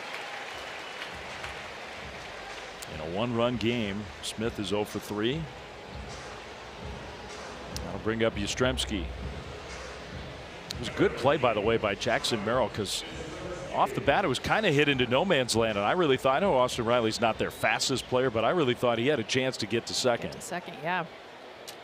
Merrill's been robbing doubles. Might have changed the whole inning. Maybe Dom Smith, I know he's a DH, he might play a little small ball, or at least just try to pull the ball and get him over if he was at second. And the way he's been swinging off King, why not just even try to bunt for a base hit and move the runner over? Tried it in the first at bat. Now Yastrzemski, who has a hit in this game. This was a changeup. Oh, this was the base hit right here. Yeah, and that was a long way for Merrill to go. A long way. Showing a little bit of that shortstop skill. Yeah, I was going to say, he looked like a shortstop 5-6 hole. Yastrzemski out to center on a line. Merrill comes in and catches. That was a tough play.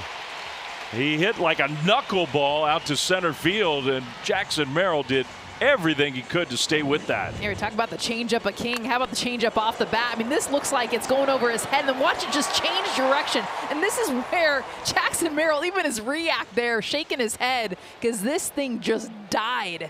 And being able to get underneath it and react to make that grab. It's the hardest play a center fielder has to make, a knuckling ball scolded right back at you.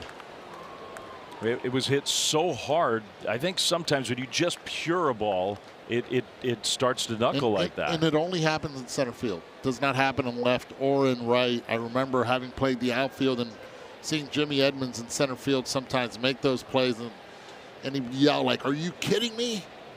But he'd make it look easy. You saw his body language. He was telling his left fielder Taylor, yeah, I mean, he was making the motion of like a knuckleball diving down. He has been brilliant tonight. Leaping catch at the wall in right center. The play to keep Riley at first. That one to Rob Yastrzemski. Slider for ball 2. It's been fun to see how much Merrill has owned center field since his rookie season. You mentioned how he's a shortstop. Took him a bit to adjust. You can't just throw shortstops all over the field all the time, and now just an elite outfielder. Mateo, the 9th place hitter. Runner at first, 2 down. Padres leading 1-0. King to Mateo. Down the right field line, slicing away from Tatis. Out of play.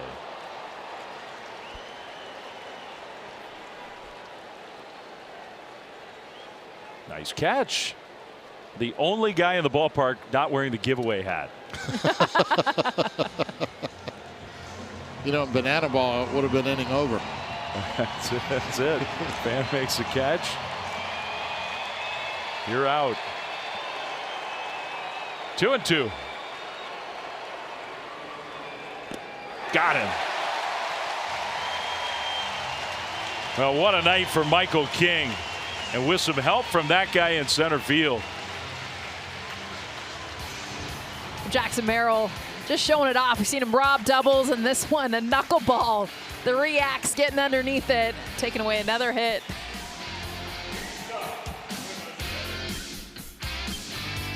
ESPN is the home of MLB.tv. Stream every out-of-market game live or on demand using the ESPN app. Blackout and other restrictions apply. For more info, go to ESPN.com/MLBTV. Great night for Michael King.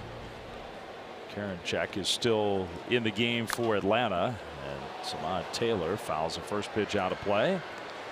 He had not been pitching well. Last 5 starts, 0-4 with a 6.41 ERA. Tonight matches his season high, 7 innings pitched, no runs. Maybe the most encouraging thing for the Padres, no walks. Yeah, and there were some pitches that were non-competitive pitches, but he was able to make adjustments immediately, something he had not been able to do in other starts. But you're right, the walks. That's been his nemesis in the past. He's been able to control it here tonight with no walks.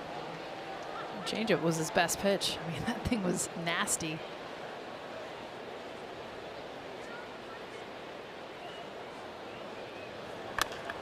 Taylor out to right center. Yastrzemski will call off Harris. 1 away. He has been one of the best right fielders in the game for many years. Appreciating outfield play tonight, because Michael King would not have pitched 7 scoreless innings without the help from his defense, and especially his center fielder Jackson Merrill having a heck of a night out there. I'm sure he'd love a little more run support. I think he's 4th lowest in all of baseball with run support from this Padres team. Holding on to that 1-0 lead. The catcher drop. Merrill's on deck. He's going to hit here in the bottom of the 7th. Yeah, fewer than 3 runs per game when King's been pitching. Of course, the Padres average fewer than 4. They are the lowest scoring team in baseball. Curveball. Tatis started off the game with a hard hit line drive single. Since then, a couple of ground balls to the right side. This one pulled to short, backhanded by Mateo. Throws him out. Hosting friends for the next game? Just tell Siri, add hot dogs to my grocery list.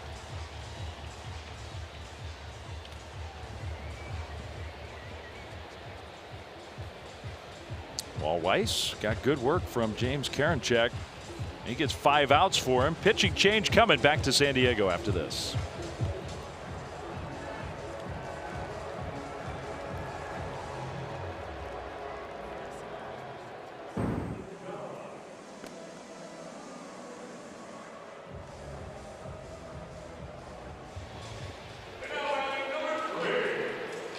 Dylan Dodd, who's been excellent for Atlanta, 2.08 ERA, left-hander. The 4th pitcher of the game for Walt Weiss's team, trying to keep this a 1-0 game, bottom 7, with 2 down to the bases empty. The defensive star for the Padres tonight, Jackson Merrill, left on left, 0 for 2 with a walk. Perfect pitch, sinker, 94 miles an hour, strike 1. Yeah, this is pressure on Dodd. He needs to get Merrill out. He's really good with no one on, usually clean innings. You don't have anyone on, just get this one out, and maybe that's all you have to get. You got Machado on deck. The matchup does not favor Dodd with Machado. Opponents just have a 6% chase rate off Dodd in his last few appearances. Padres bullpen is cranking meanwhile. Adrian Morejon. Here we go. You got Morejon, you got Adam, and of course everybody knows Mason Miller. You see Miller there in the foreground, kind of sat down off to the side. 2-2. There's the guy having arguably as good a relief season as we've ever seen. Maybe the most dominant stuff in the history of the game. Just pure 1-inning nitro stuff, Mason Miller. Well, he does have an ERA. It's not 0. A 52% strikeout rate. Opponent batting average 124. It's what he does to hitters, how silly he makes them look.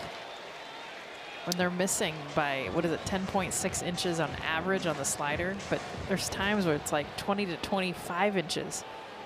I mean, feet away from the barrel, and they're swinging. Strike 3 called. That was a big pitch with Machado looming in the on-deck circle, and might have been a challengeable pitch. Merrill didn't challenge. Out number 3.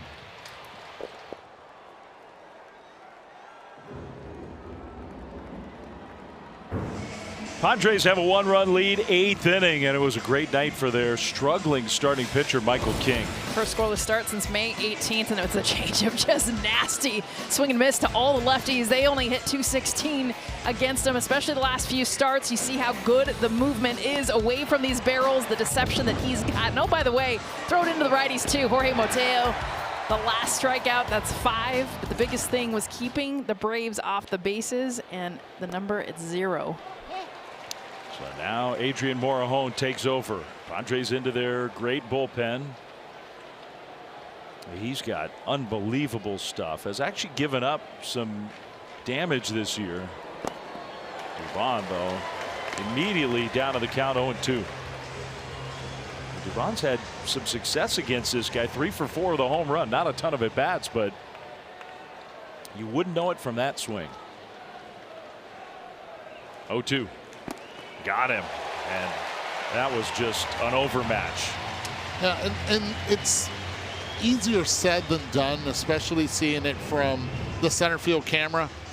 But when you see the scouting report, it says, hey, he will throw that fastball hard in on the righties. And then he throws this, the changeup. Yeah. Your hips go flying. You want to cheat to try to get to it. By that time, it's too late. A dangerous guy at the plate. I know he's having a tough night tonight. Baldwin couldn't believe that was called a strike. A slider. It's 0-1. But it was a strike. 0 for 3, 3 strikeouts. But the power to tie the game with 1 swing. Big hitters are up for Atlanta. Hard slider. Everything hard for Morejon. 93-mile-an-hour changeup. 91-mile-an-hour slider. He's got the near triple-digit fastball.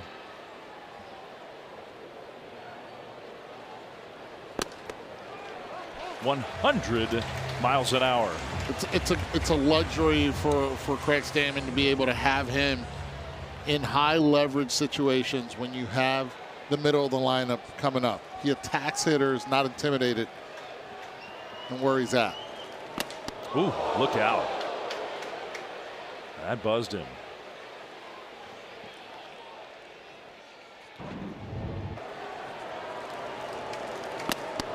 Hi, Papa. Ooh. Okay, now watch the next pitch. He sets it up. Yeah, it's a little uncomfortable, up and in. But now it's set up for the slider down and away. Got a piece somehow. Stayed in. Yeah, you saw where Duran was set up. He was set up away. It stayed on the inner half, and that's the big reason why at least he was able to fight it off.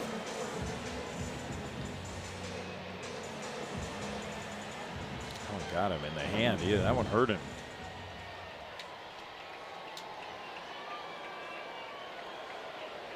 Still 2-2 to Baldwin.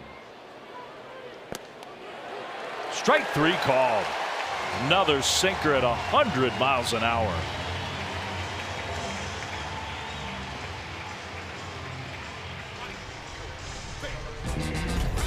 Getting set here. He shoots!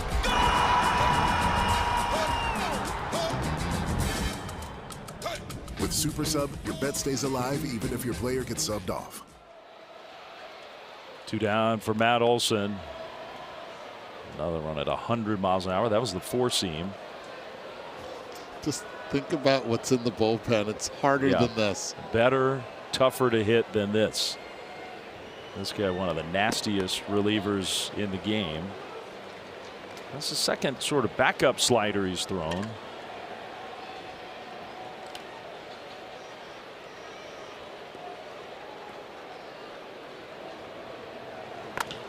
On the ground to first, backhanded by France. Out number 3. It's like if Bruce Springsteen is the opener for Taylor Swift. That was tough, man.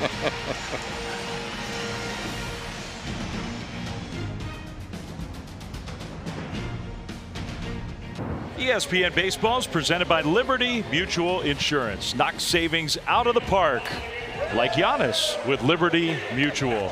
That is the man of the night in the world of sports. Traded to the Miami Heat. That was a few years ago, like 7 years ago. Taking some hacks with the Yankees in the cage. Grade the swing. I don't think he's ready for the Marlins, but he will be ready for the Heat. Dylan Dodd stays in. Machado pulls the first pitch foul. Absolutely imperative for Atlanta. You're already up against it. You know who's coming into the game in the 9th inning. And you're down 1. There he is. The #1 relief ace in the world right now, Mason Miller, who's just been overwhelming opposing hitters. And we're going to see him in the 9th inning.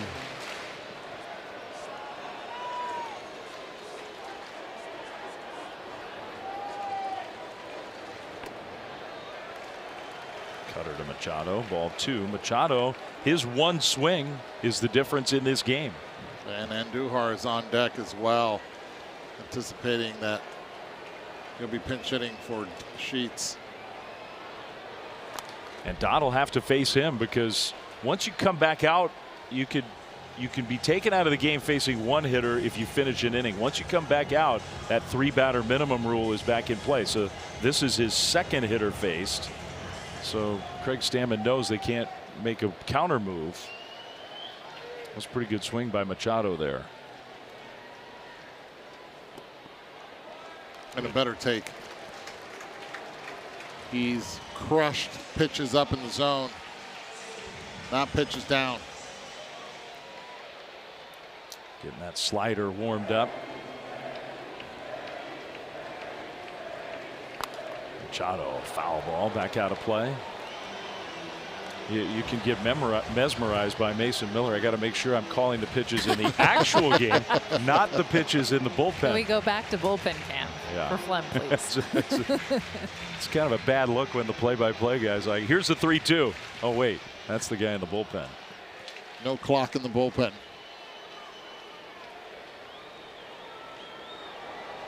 Machado spoils another one.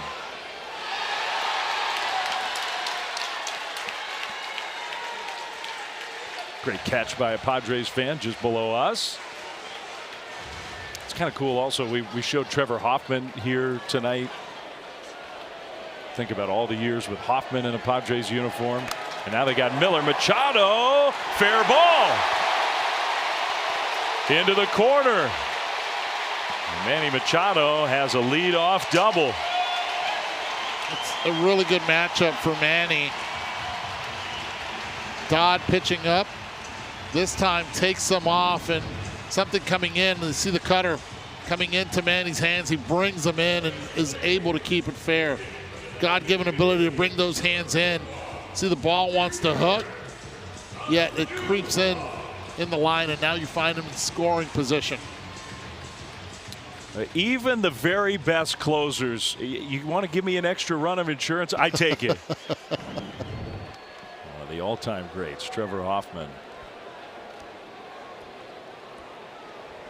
Miguel Andujar indeed is the pinch hitter. On the ground, foul. Duhart off to a nice start. It's been injured the last few days. Getting back in there now with this pinch hit opportunity.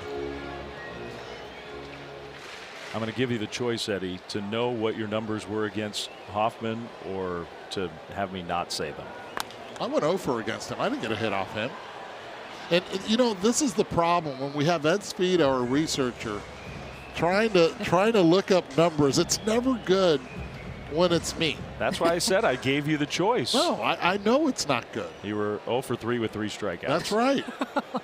And if I would have faced him the 4th time, I'd be 0 for 4 with 4 strikeouts. You know what he did one time, though? He walked. Did he really? He intentionally walked. What? Yeah, that's right. He intentionally walked. He was the so do factor. He's afraid. That was the 4th time up. It was the do factor. He's like, you know what? Let's just put him on. Let's not have the golden sombrero. Thank you. What a cool dude. Yeah. Still thanks, Ed Fita. So invested in his Padres. 0-2 count here to Andujar. That extra run is looming very large out there. Machado at second, nobody out. Braves bullpen quiet. He struck him out with the cutter. I told you Mason Miller was working on his slider. Jess, you mentioned the big misses. I mean, look at the miss distance. We're talking 25 inches. I mean, he's making really good hitters just look silly with a sick movement. And obviously, when you're gearing up for 100 plus, and then you get this, that is just a little bit of a taste of what Mason Miller can do. I'm going to send a note to Peraza to apologize for showing that one again for a national TV audience. We did not do him right. That is unbelievable. And he throws 102 to go along with that slider. That's on an off night, right? Yeah, that's like his get it in velocity. Ty France swings through a high fastball. He's down in the count 0-2.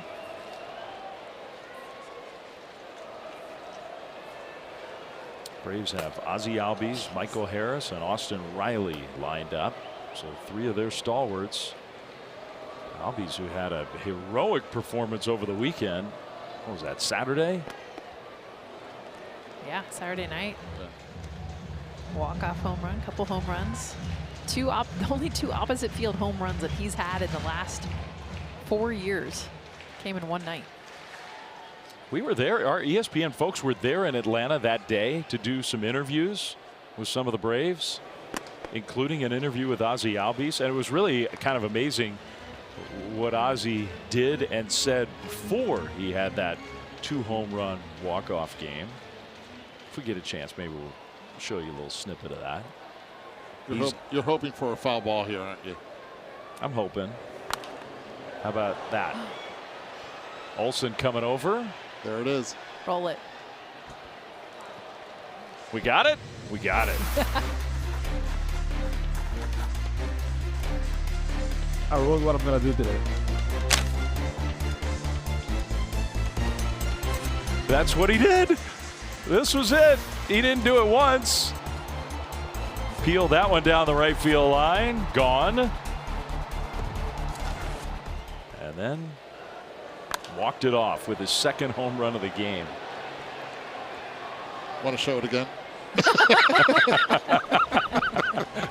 Ty France is helping obliging. us out. I know. Ozzy Albies is one of the joys of the game. Enjoys it so much. Such a hard worker, great teammate. And he's going to lead off in the ninth against, we assume, Mason Miller, unless the Padres really blow this open. 2-2 to Ty France, who's battling against Dodd. Another foul ball. Yeah, really important at bat as well, because most likely, if they're able to get France out, Bogaerts would then be intentionally walked. So the left-handed hitter Song would be facing Dodd with runners at first and second. But he has to get through France first. That one is playable for Olsen. Well, he fought hard, but it's out number 2. Score big on authentic gear at MLBshop.com. From official jerseys and memorabilia to hats and hoodies, we've got the season covered. Scan the QR code or visit MLBshop.com, the official source for your favorite team gear. We'll see if the strategy for Atlanta is exactly what you were thinking about, Eddie. I mean, it's to me the only reason they're having this conversation is not because of Bogaerts, but it's just to put 4 fingers up and see how they're going to approach Song. And they will head back behind home plate. Baldwin's talking to the umpire, so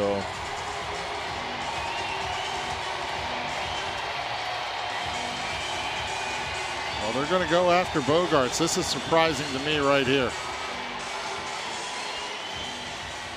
I mean, Bogaerts is a bad ball hitter, even if you try to pitch around him.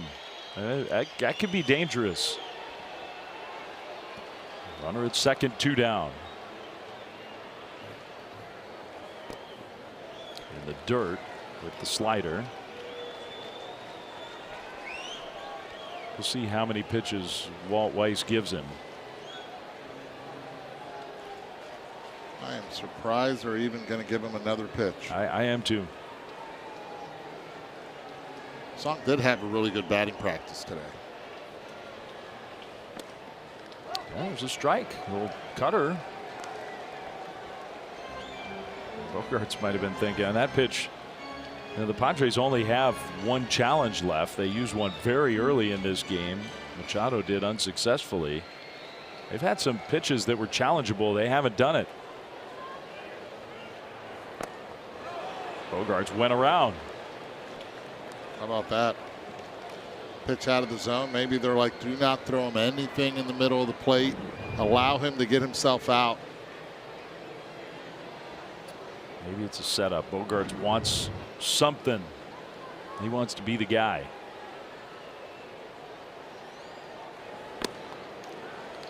Good take on another cutter. This is the trust that they have in Dylan Dodd right now to be able to execute pitches out of the zone. Easier said than done. Foul ball. Got that one in on the hands. And it speeds up the bat. Being able to do that, go fastball up to maybe now set it back up for that slider or that cutter down and in. You got to go back down below the zone. He got the call on the first strike. I don't think they want the call. They want the chase. They did not get the chase. That one bounced. Full count, 3-2. That was the 33rd pitch for Dodd out of the bullpen. No need to throw a strike here. Try to get him to chase 3-2. Now time.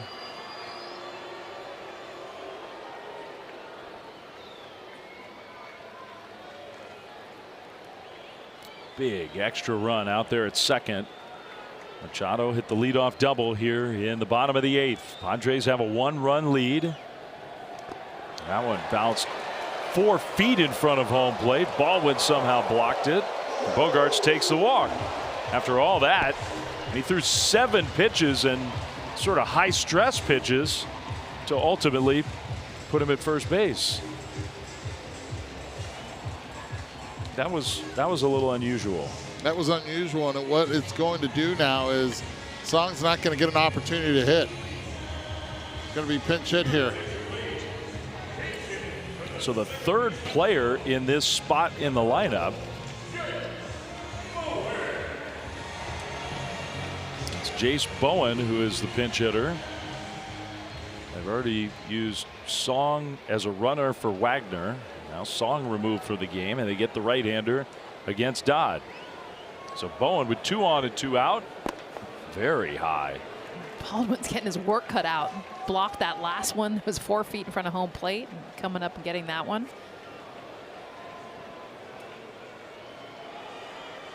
You worry a little bit about Dodd. 35 pitches.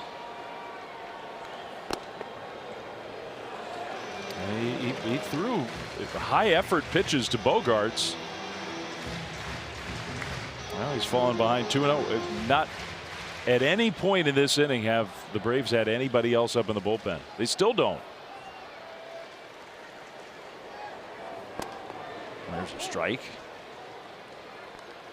I mean, he looks like a guy who's starting to run out of gas.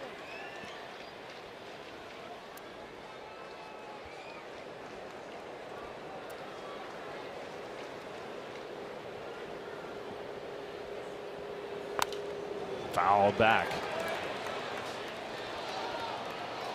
Now it's 2-2. Trying to dig deep here. This is the longest outing of the year for Dodd in terms of pitches thrown.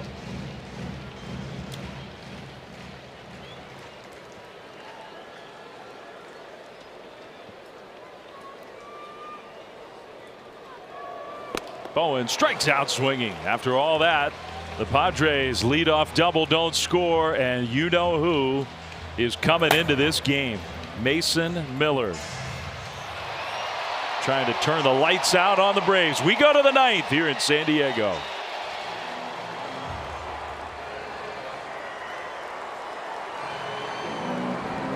Well, it's kind of been the quintessential Padres game here tonight. At home after a long road trip.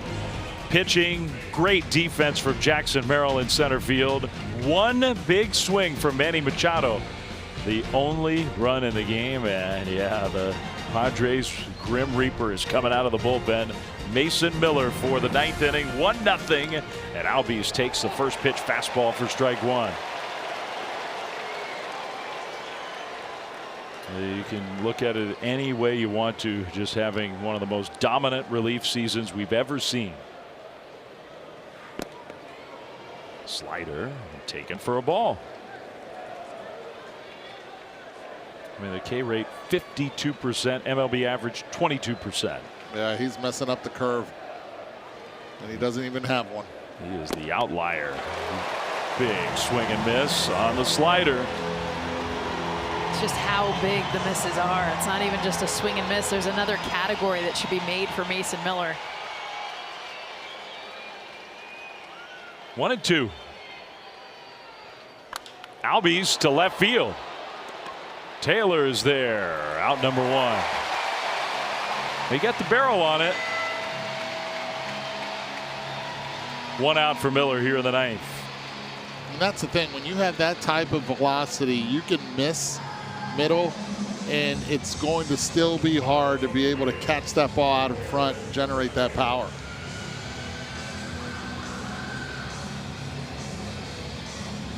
Missed a little time recently on the bereavement list for 3 days, 3 games. Mason Miller. Here's Harris.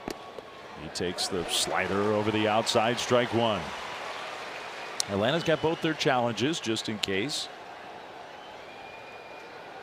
Harris has hit the ball hard tonight. Wow. Put that on the highlight reel. 0-2.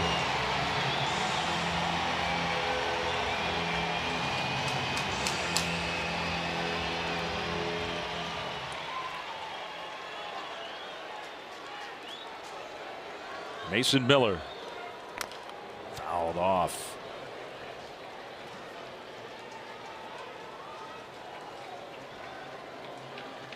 Just the way he kind of squints in too at the batter. Gets on the mound and just that look.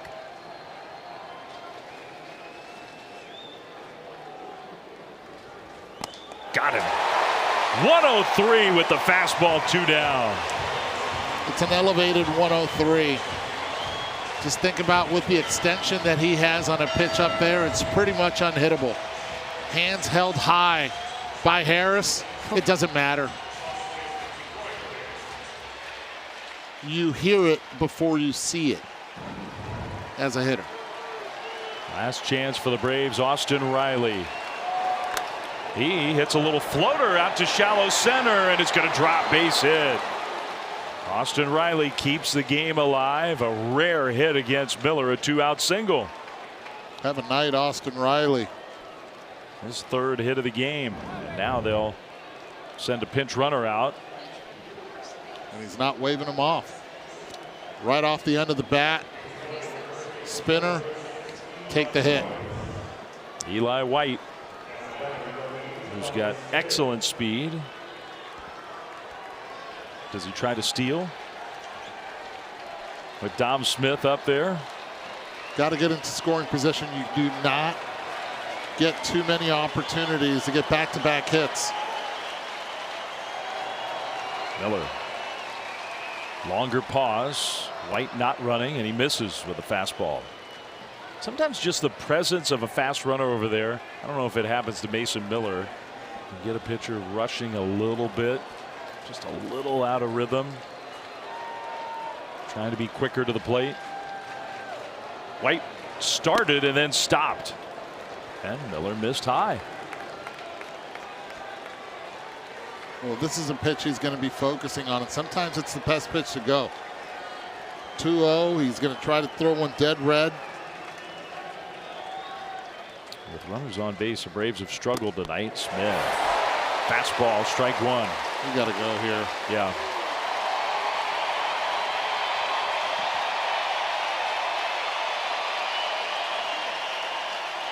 One nothing in the 9th with 2 down. White takes off. Smith checks his swing. The throw. He is safe. Just got in there. The home plate umpire ruled that Smith did swing it. Dom's not happy about it. White steals his way into scoring position. Yeah, I think he did, but it's one of those plays that you would hope gets checked at second base. Nice slide to the outside part of the bag as well. Yeah, this was the one Dom was upset about. Oh, yeah. 1967, he probably didn't, but right now he did. Yeah. Atlanta down to their final strike in a 1-run game. Tying run at second. 2-2. Slider, and he took it. Wow.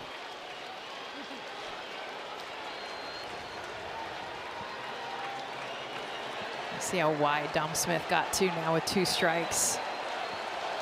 Simplifying. All hands. 3-2. Fouled away. I mean, this is an Atlanta team that over the weekend faced Jacob Mizorowski. They faced Kyle Harrison, who's having a great year. All those Brewers arms. And they saw premium stuff all weekend.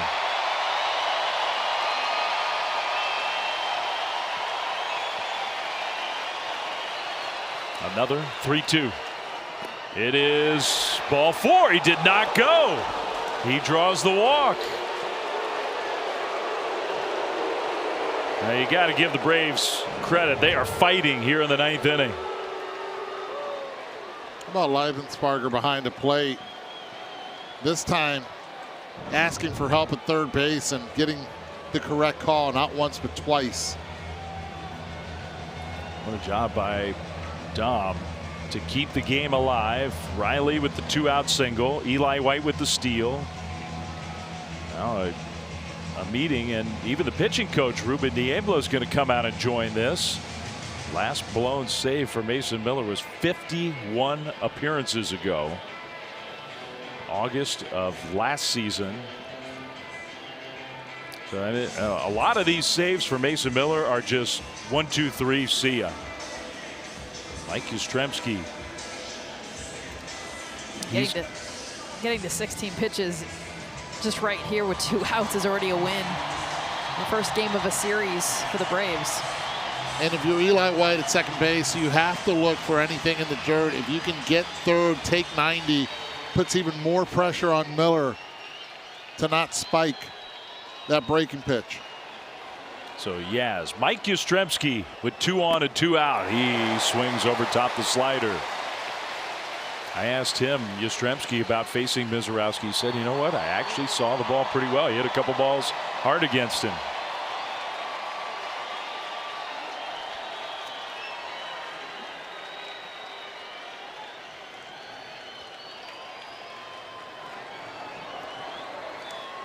Tying run at second, go ahead run at first. Yastrzemski called a strike. Didn't matter whether he swung or not. It's 0-2.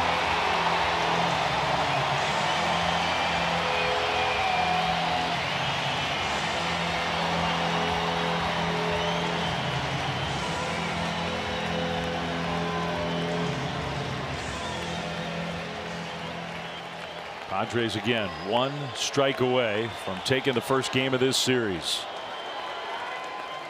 Miller foul. He went with the fastball at 102. Right down the middle too.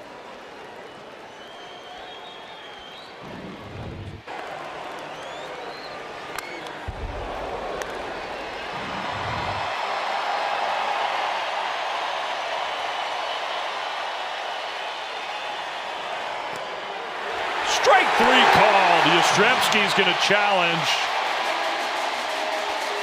But he's not going to win this one. Mason Miller slams the door shut.